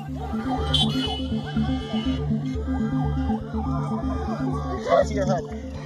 Give it to me. Okay, I'm gonna spray this. It's gonna sting you a little bit, okay?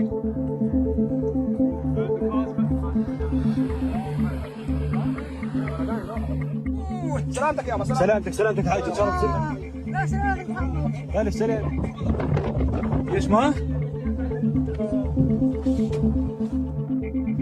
ليش ما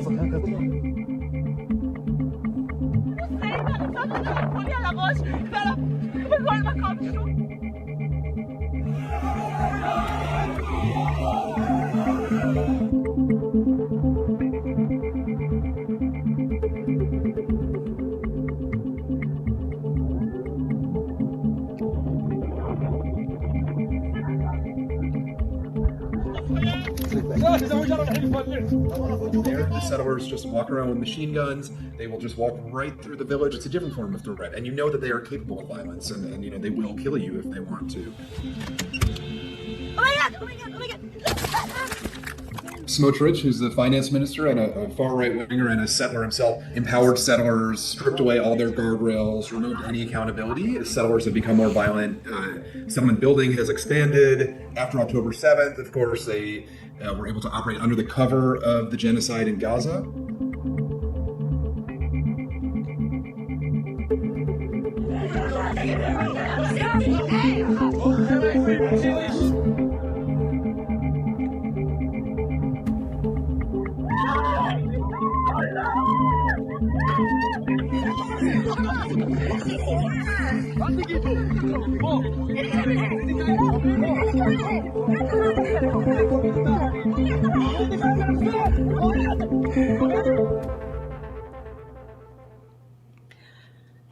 So, you know, all of those protests that were happening outside of synagogues where they were doing land sales for the West Bank. Completely illegal. Completely illegal and framed by our politicians as anti-Semitic. No, like those settlements are illegal. They are stealing people's homes. And yeah, as Holgo wrote, like there's video of settlers putting their babies in their little strollers in front of tanks that are supposed to be coming in for aid, trying to block aid, using their kids as human shields. There's Jasper Nathaniel's been doing fantastic work because he's a Jewish U.S. citizen journalist who's in the West Bank documenting these horrors. He was actually kettled by IOF and settlers and like almost beaten. He filmed that older woman getting beaten with a club. He reached out to the U.S. Embassy, asked for help. He said, we're being targeted. I'm a U.S. citizen. They said we can't do anything. He's been, I can't remember what state he's from, but he's trying to contact his U.S. representatives here. Nobody is responding. It's just a total lunatic rogue nation where this is illegal. What they're doing, it's been illegal for decades. They have been doing it for decades and nobody's stopping it. It's a free-for-all, and it's always been promoted, you know, in the U.S. as a, you know, go back to the homeland and have some property, you know, and that it's just condoned by the government. Yep. It's all part of this greater Israel plan they've had from the jump. And it's not like, you know, this thing started interviewing, I forget his name, but these are government officials saying, you know, oh, the settlers are the most victimized people on earth. Yeah. You know, like this. Disgusting. Who are we kidding here? You know, we know this is happening. And the ceasefire right now is just being used to expand all this. That's exactly what's happening. And so there's been this sort of like pretend thing. It's the same thing that happened with Biden, right? Where, oh, Barack Ravid has another scoop and Trump's really pissed. And he said, you know, oh, the fucking Israelis or whatever to fucking Netanyahu. Netanyahu. But meanwhile, what's happened? Nobody is reining in the terror. By the way, like the ceasefire in Gaza has been broken, I think, upwards of 50 times by Israel. They have killed over 100 people since the ceasefire. You know, they're burning down homes and refugee camps as they leave. They're destroying sewage plants. Like, what if you're indigenous to a land and you care about your land? You don't destroy the trees and the water and the air and the infrastructure. No. Yeah. I mean, it's really insane. This is, yeah, go ahead. Do you have something you want to say? Because I'm looking for the West Bank stuff. So, in 2023, it was already the deadliest year for Palestinians in the West Bank, not in Gaza, in the West Bank. Israel had already killed more Palestinians than they had killed in the previous, I think, 25 years of a registry being kept of how many people they were killing. That was in the West Bank. And now, since the ceasefire, Israeli forces have killed 40 Palestinian children across the West Bank in 2025, including a 9-year-old boy shot while playing soccer. OSHA reports 198 Palestinians killed so far this year, 1/3 in Jenin. Systemic and excessive use of lethal force by Israeli troops and settlers. 1,001 Palestinians killed in the West Bank since October 2023. 213 of them children. Settler attacks tied to the olive harvest had injured over 100 Palestinians and destroyed 3,000 trees across 50 villages. Over 11,000 Palestinians remain in Israeli custody, including 3,500 held without trial. I mean, so that means at least 3,500 of them are just pure hostages. But let's face it, probably between that and the 11,000, what, you threw a rock at a tank or something, right? At least 77 have died in detention since 2023. OSHA says demolitions continue with 1,300 Palestinian structures destroyed this year for lacking Israeli-issued permits, which are so arbitrary, just the way they're shooting people who cross an imaginary line. Oh, you crossed the yellow line. You're not allowed to be here. You're attacking me. I mean, just like, Anthony Aguilar would say, like, people didn't know that they were doing something wrong. And then these baby bullies would be like, I'm getting attacked, and just shoot them for fun. So many of the doctors, I mean, obviously Palestinian doctors who have no choice and are there doing heroic work, and many of whom have been held hostage. Then there are also U.S. doctors who go and return to report on, one of whom is Mark Perlmutter, who, he's talked about the torture that happens in these dungeons, in these prisons, and the targeting, the sort of like game of like, oh, this week it's a bullet to the head, then it's all in the chest, then it's all in the testicles. Like that, that it's very clear that the IOF is making it like they're gamifying abuse. Yeah, it's so here he's talking with Katie Halper about children being buried alive. Him witnessing 2 children being pushed into the mass grave by Israeli soldiers with a bulldozer, and then their cries being muffled by the dirt that was poured upon them while they were being buried alive. And then when the bodies were excavated, the red and green shirts of these kids, whose hands were tied behind their backs, were found. That type of monstrousness, that level of heinous behavior can only happen if your hatred is formulated by design from your birth.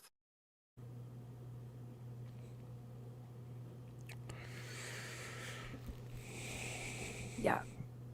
And just because, it's been a while since we've talked about Israel, this came out, I think, a week and a half ago another testimony about being raped in these Israeli prisons. Just a warning of graphic testimony. أنا تم اغتصابي بطريقة وحشية داخل سجون الاحتلال الإسرائيلي.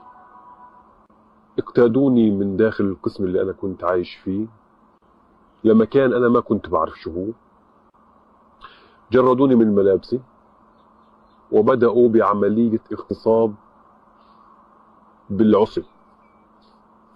وهذا جزء بسيط جدا جدا جدا وأخجل أنا إني أتحدث فيه مقابل ما تعرض له أسرى قطاع غزة. كانوا يخلوا الأسير يسجد على ركبتيه مرغما ويخلوا الكلب البوليسي يغتصبه.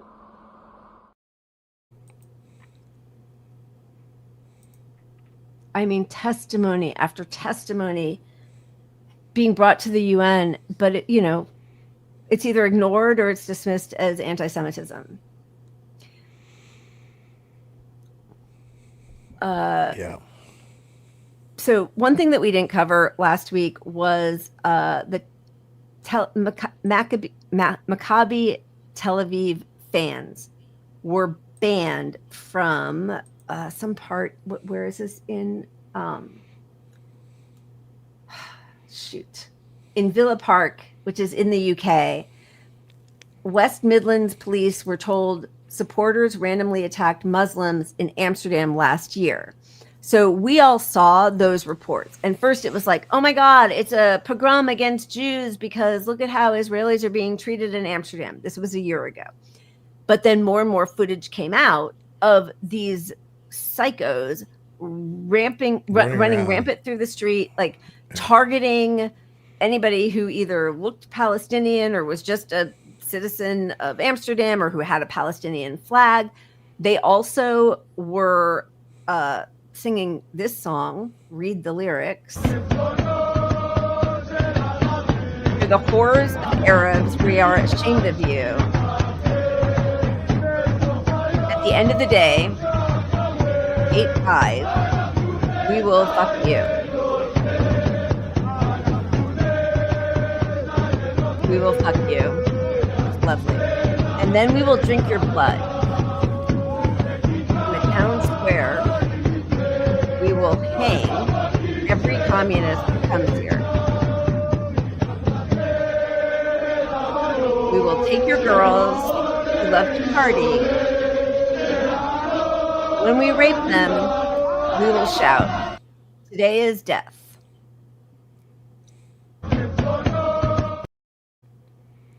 Hey, did they change this so that we can now? I don't know. No, it's the old video keeps popping up. We didn't remove the old video.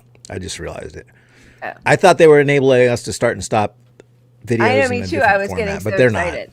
Yeah, they're not. No, they're not. But so again, this was called a pogrom. Like, oh, I'm disgusted by. So this just recently happened in the UK where they are blocking, because even though the European Union of Football, not FIFA. fans, but UEFA, has not banned Israeli teams, which they should. This town in UK has banned their fans from coming, and again, it was called a pogrom, and it's anti-Semitic.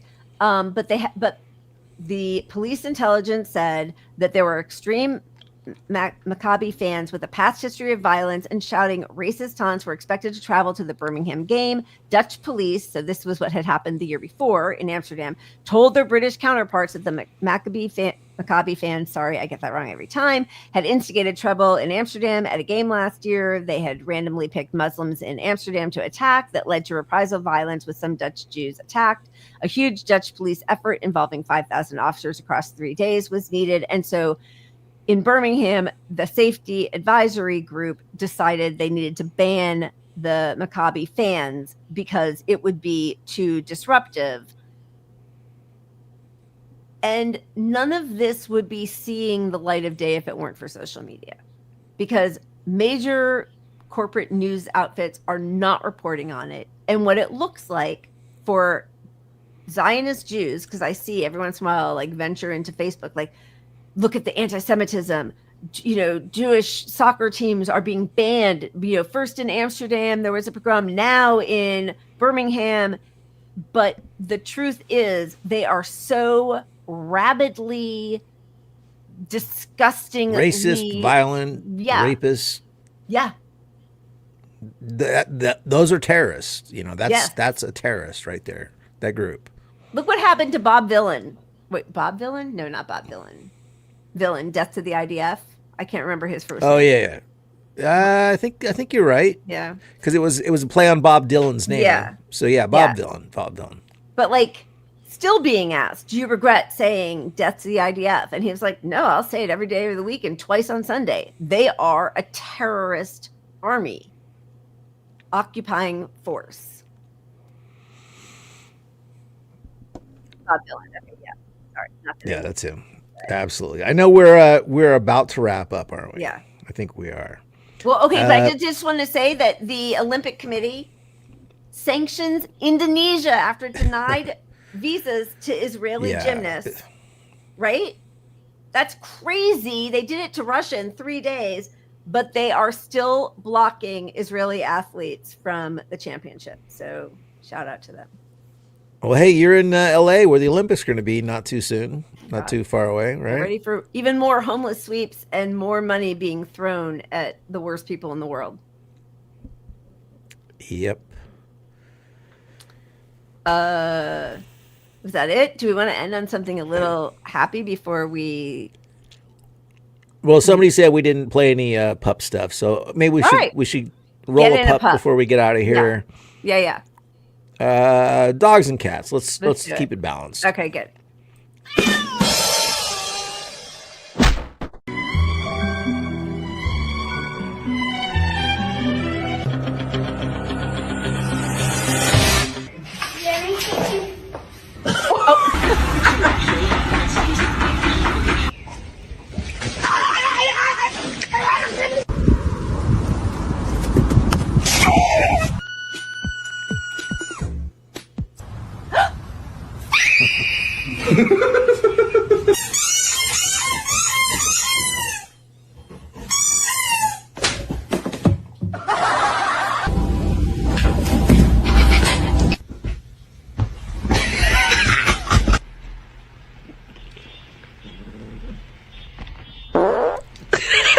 Hoje eu tenho medo.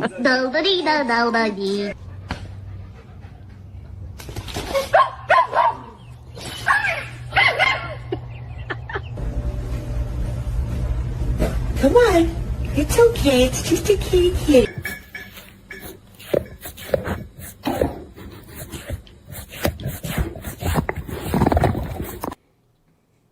That's really cute. Cats are ferocious. This is true.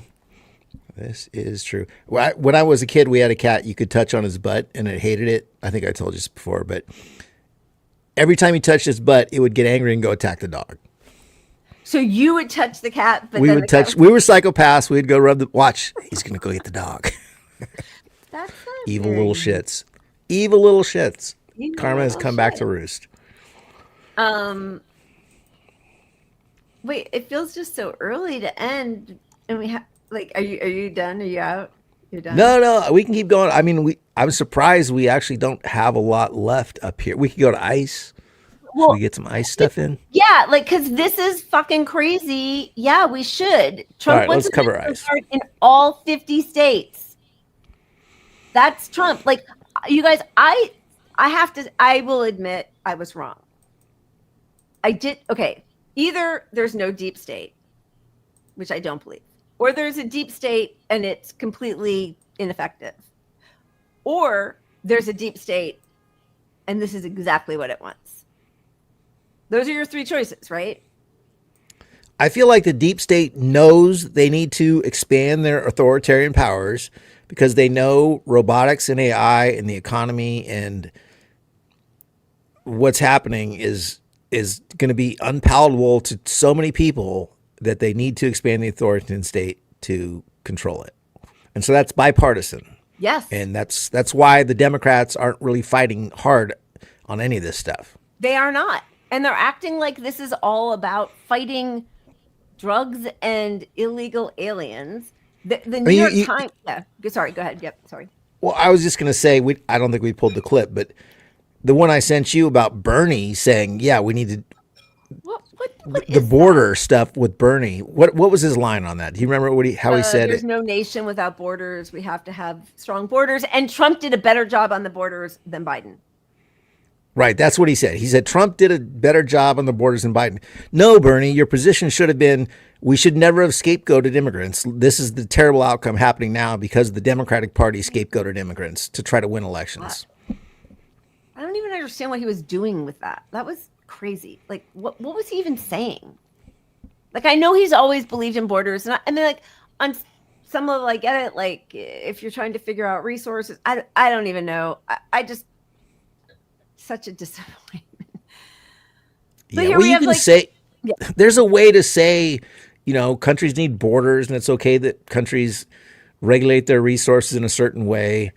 But you don't say Trump's better on the border than Biden was, because that's co-signing all this authoritarian evil shit and scapegoating 100%. brown people.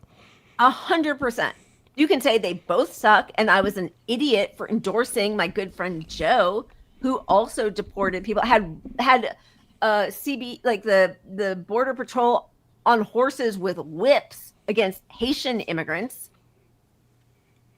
But to say Trump is that's fucking insane. I will say that Trump's disgusting, and I wouldn't say this on my own from what I think, but listening. Ooh, is this a hot take? Let's go. Palestinians talk about this ceasefire, which is not a real ceasefire. All the stipulations about Hamas and all that, it's all bullshit. But what Trump has done is shown that the U.S. president can make whatever he wants to happen. And so in that way, I feel like it's better than Biden, right? Even though they both suck. As much as our power is diminishing in the world, we hold tremendous power as the U.S. Yeah. And this Palestinian war is all us. It's all us. 100% ours. Look at all these. And Bernie still is putting it all on. Bernie's still putting it all on Netanyahu. It's this one guy. Yeah. It's this one guy, Netanyahu, who's the bad guy. Yeah, or just this small party, just the small Likud party. Even though 90% of Israelis are in favor of the genocide. So here's they're joking, doing this racist thing. They're the kings, whatever. But now, Heather Honey, high-profile denier of Donald Trump's loss in the 2020, has been appointed to the senior position in the U.S. Department of Homeland Security, protege of Clea Mitchell, and will be overseeing election infrastructure in our country. And while the government is shut down, and we have this private billionaire fascist funding the National Guard and all these ICE agents, we have the New York Times doing a very friendly how to make sense of the federal forces on the street who are just fighting all the drug infiltration and illegal aliens.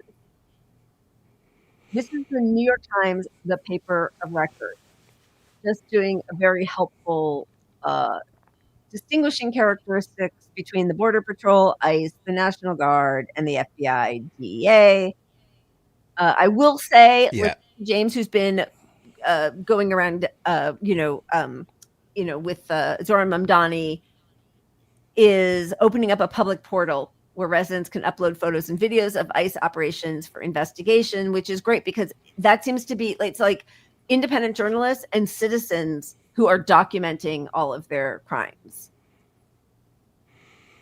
Yeah, and we haven't heard from Anonymous in quite a while, but I will say that some group, not necessarily anonymous, but I read about it from Anonymous, doxed a shit ton of these guys recently on the internet. So yes, that's right. They did. We need more of that. And to shortcut the New York Times article, if you see anyone in uniform, any of those, they're all fascists, right? Those are the fascists. Yeah, exactly.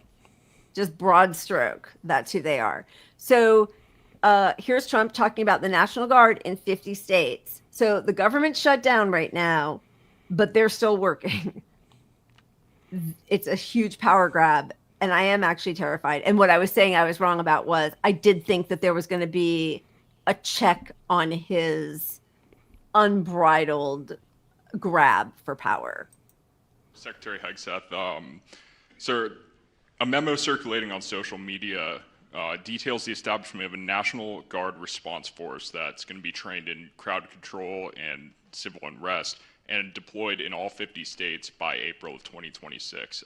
Can you verify the authenticity of that memo, and do you have any more information on the operations? I'm not going to answer particulars on something that may be in the planning process, but we definitely do have multiple layers of National Guard response forces, whether it's in each state, whether it's regionally, whether it's Title 10 active duty, whether it's Washington, D.C. We've got a lot of different ways that constitutionally and legally we can employ Title 10 and Title 32 forces, and we will do so when necessary.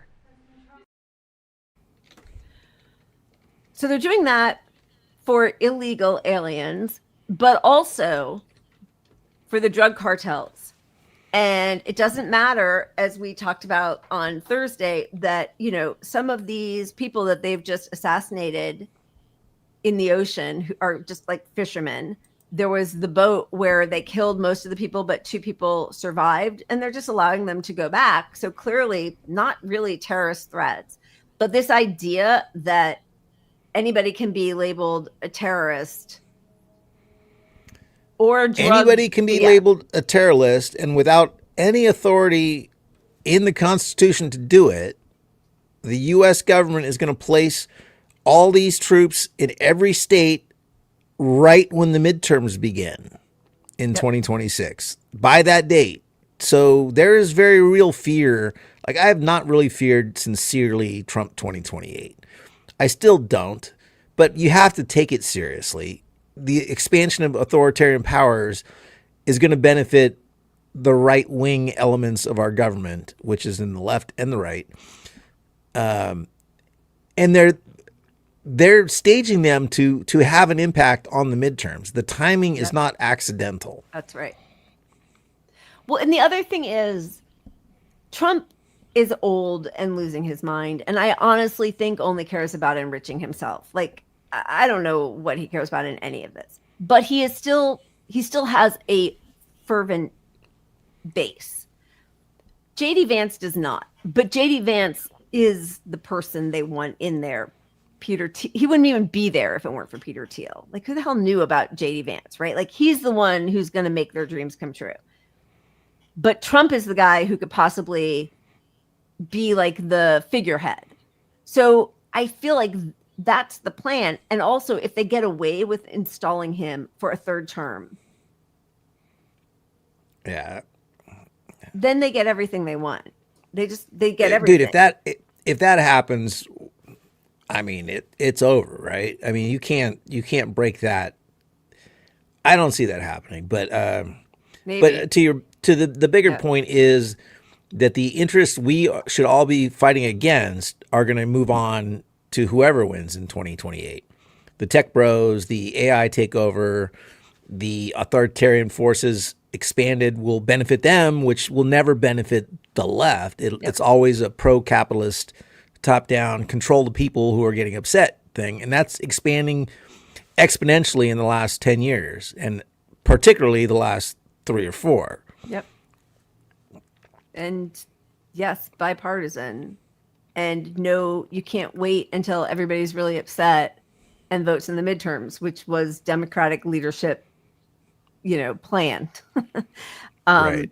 So this is Trump talking about how we're going to kill the people. We'll kill them dead. Whoever we want, whoever's a terrorist or does drugs. And Mr. President, if you are declaring war against these cartels and Congress is likely to approve of that process, why not just ask for a declaration of war?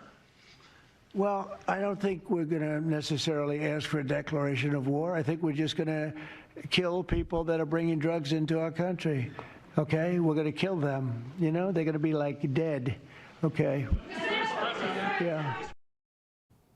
That's illegal. Like, Democrats could be shouting from the rooftops every chance they get, not doing stupid taco memes or knee pads in your merch catalog. Like, Yeah, Newsom, his commercial with knee pads. Like, what are we doing here? This is the Democratic response. We're having a total authoritarian takeover. We have Stephen Miller saying that every ICE agent has absolute immunity because they are doing the will of the dear leader. And whatever you do in the line of duty, we will protect you. Which they constitutionally don't at all, right? Yeah, right. They do not legally have protection. They don't have immunity. It's not a thing. There's no federal immunity. But it is a thing if there's never a consequence, right? Like there is a thing if there's no legal proceeding that actually holds them to account and then punishes them and then strips them of their power. And we're at that point where, and again, like this is why we call out Democrats so much, that Chuck Schumer fast-tracked all of the federal judges in Trump's first regime. Right. So they could all go on vacation. Well, I mean, every once in a while, we're lucky that there is a ruling that's against Trump. But what's the mechanism of enforcement? Yeah. And you literally have Steve Bannon this week going on TV saying Trump's going to get a third term. We're literally planning on him having a third term. There are ways. It's largely bluster, but how can you ignore that? If you're Democrats, come on.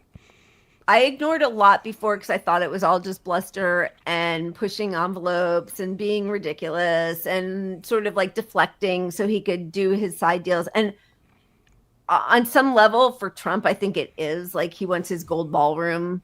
But I mean, millions of people will be killed along the way, right? Yeah, but you can't look at him expanding the federal forces in every state before the midterms at the same time Bannon saying we're going to have Trump 3. Yeah. Yep. Just hypothetically, if there's a 5% chance of this, you scream from the rooftops to stop this, and you're not doing it if you're Democrats. You're fucking losers. They're not. And as Sunny says, and, you know, we talk about all the time, but the surveillance state, the use of AI, the idea of like the pre-crime where they are culling all of our information and then targeting us, which, you know, they used Palestinians as a test lab and again, bipartisan project to allow that, finance that, give government subsidies, you know, whether it was PayPal, then Palantir, all of it used to criminalize all of us. Because whatever you say or do, they can say like these data points look like you are somebody who is an anti-capitalist who'd be against a Trump third term, but that's in America's interest. So now you're fighting against something that's in America's interest, which makes you a terrorist, which makes you, you know, like. Which, yeah, legally they can't come after you, right? You know, because there's still protections in the law, but they can let your boss know. Are you aware that Lila has these views? Yeah. Yep.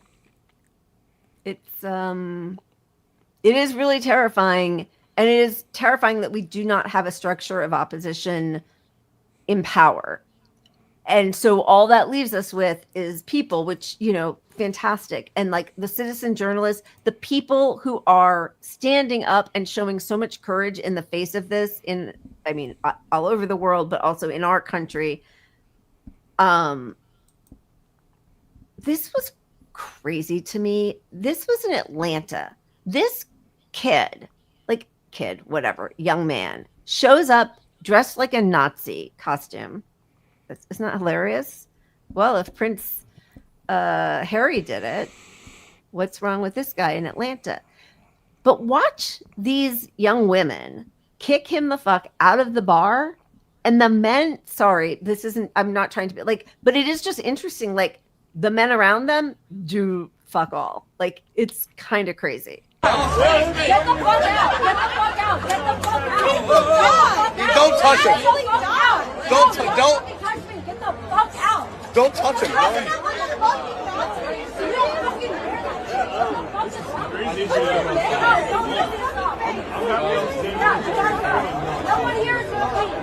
Fuck you! What the fuck? He's in my... Yo! Are you in my accounting class? Yeah! Oh, look at that. How are you? guy. 10 times.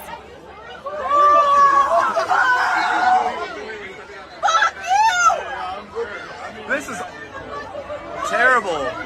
What the fuck is your problem? I don't know what you want. Is this serious? Oh my god! No, I have no idea. We're seeing you on the second.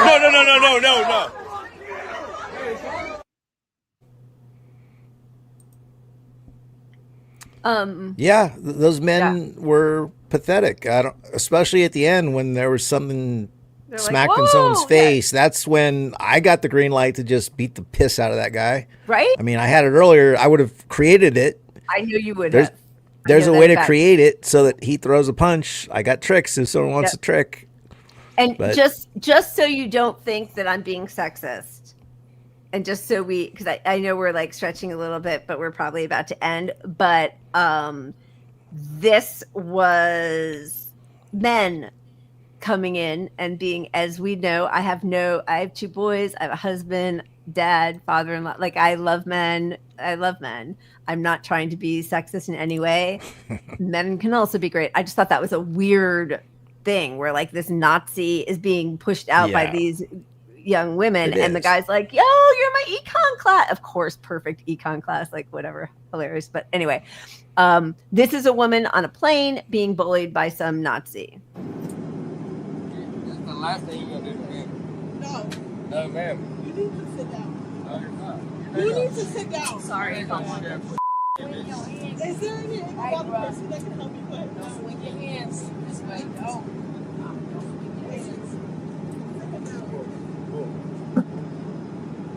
There we go. They're calling it a level 4 disturbance now. They said they had him restrained. He broke out, and there's passengers holding him down there. He's using racial slurs. He's in people's faces. F-bombs and N-bombs. It's just stuff, all saying a lot of stuff. He just like got up and just sat him down in the seat like a little kid. Thank God for linebacker 17C because he really saved the day. My son was on there, and there was other kids on there, and so I just had to, sit him down.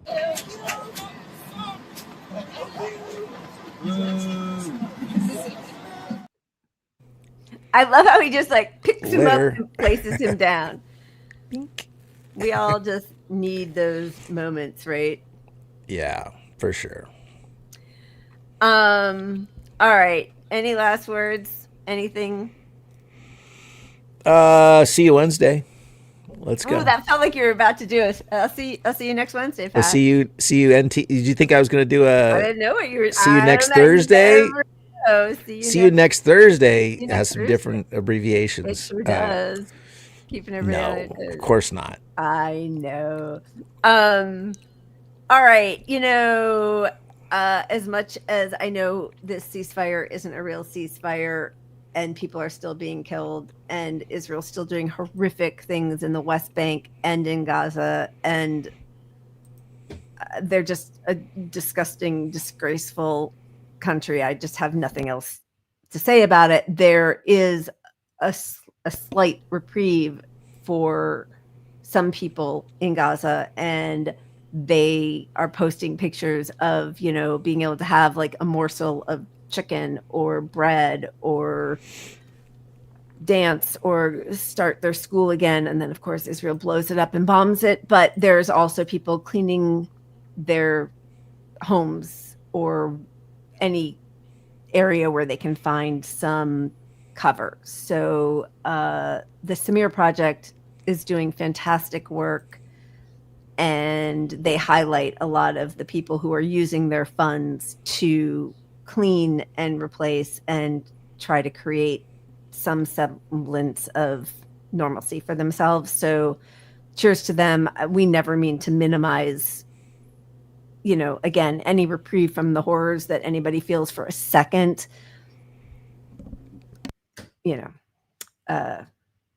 Everyone deserves to have a dignified life. Amen. Amen. All right. Cheers, everybody. We love you guys. Keep punching up. We will see you next Wednesday.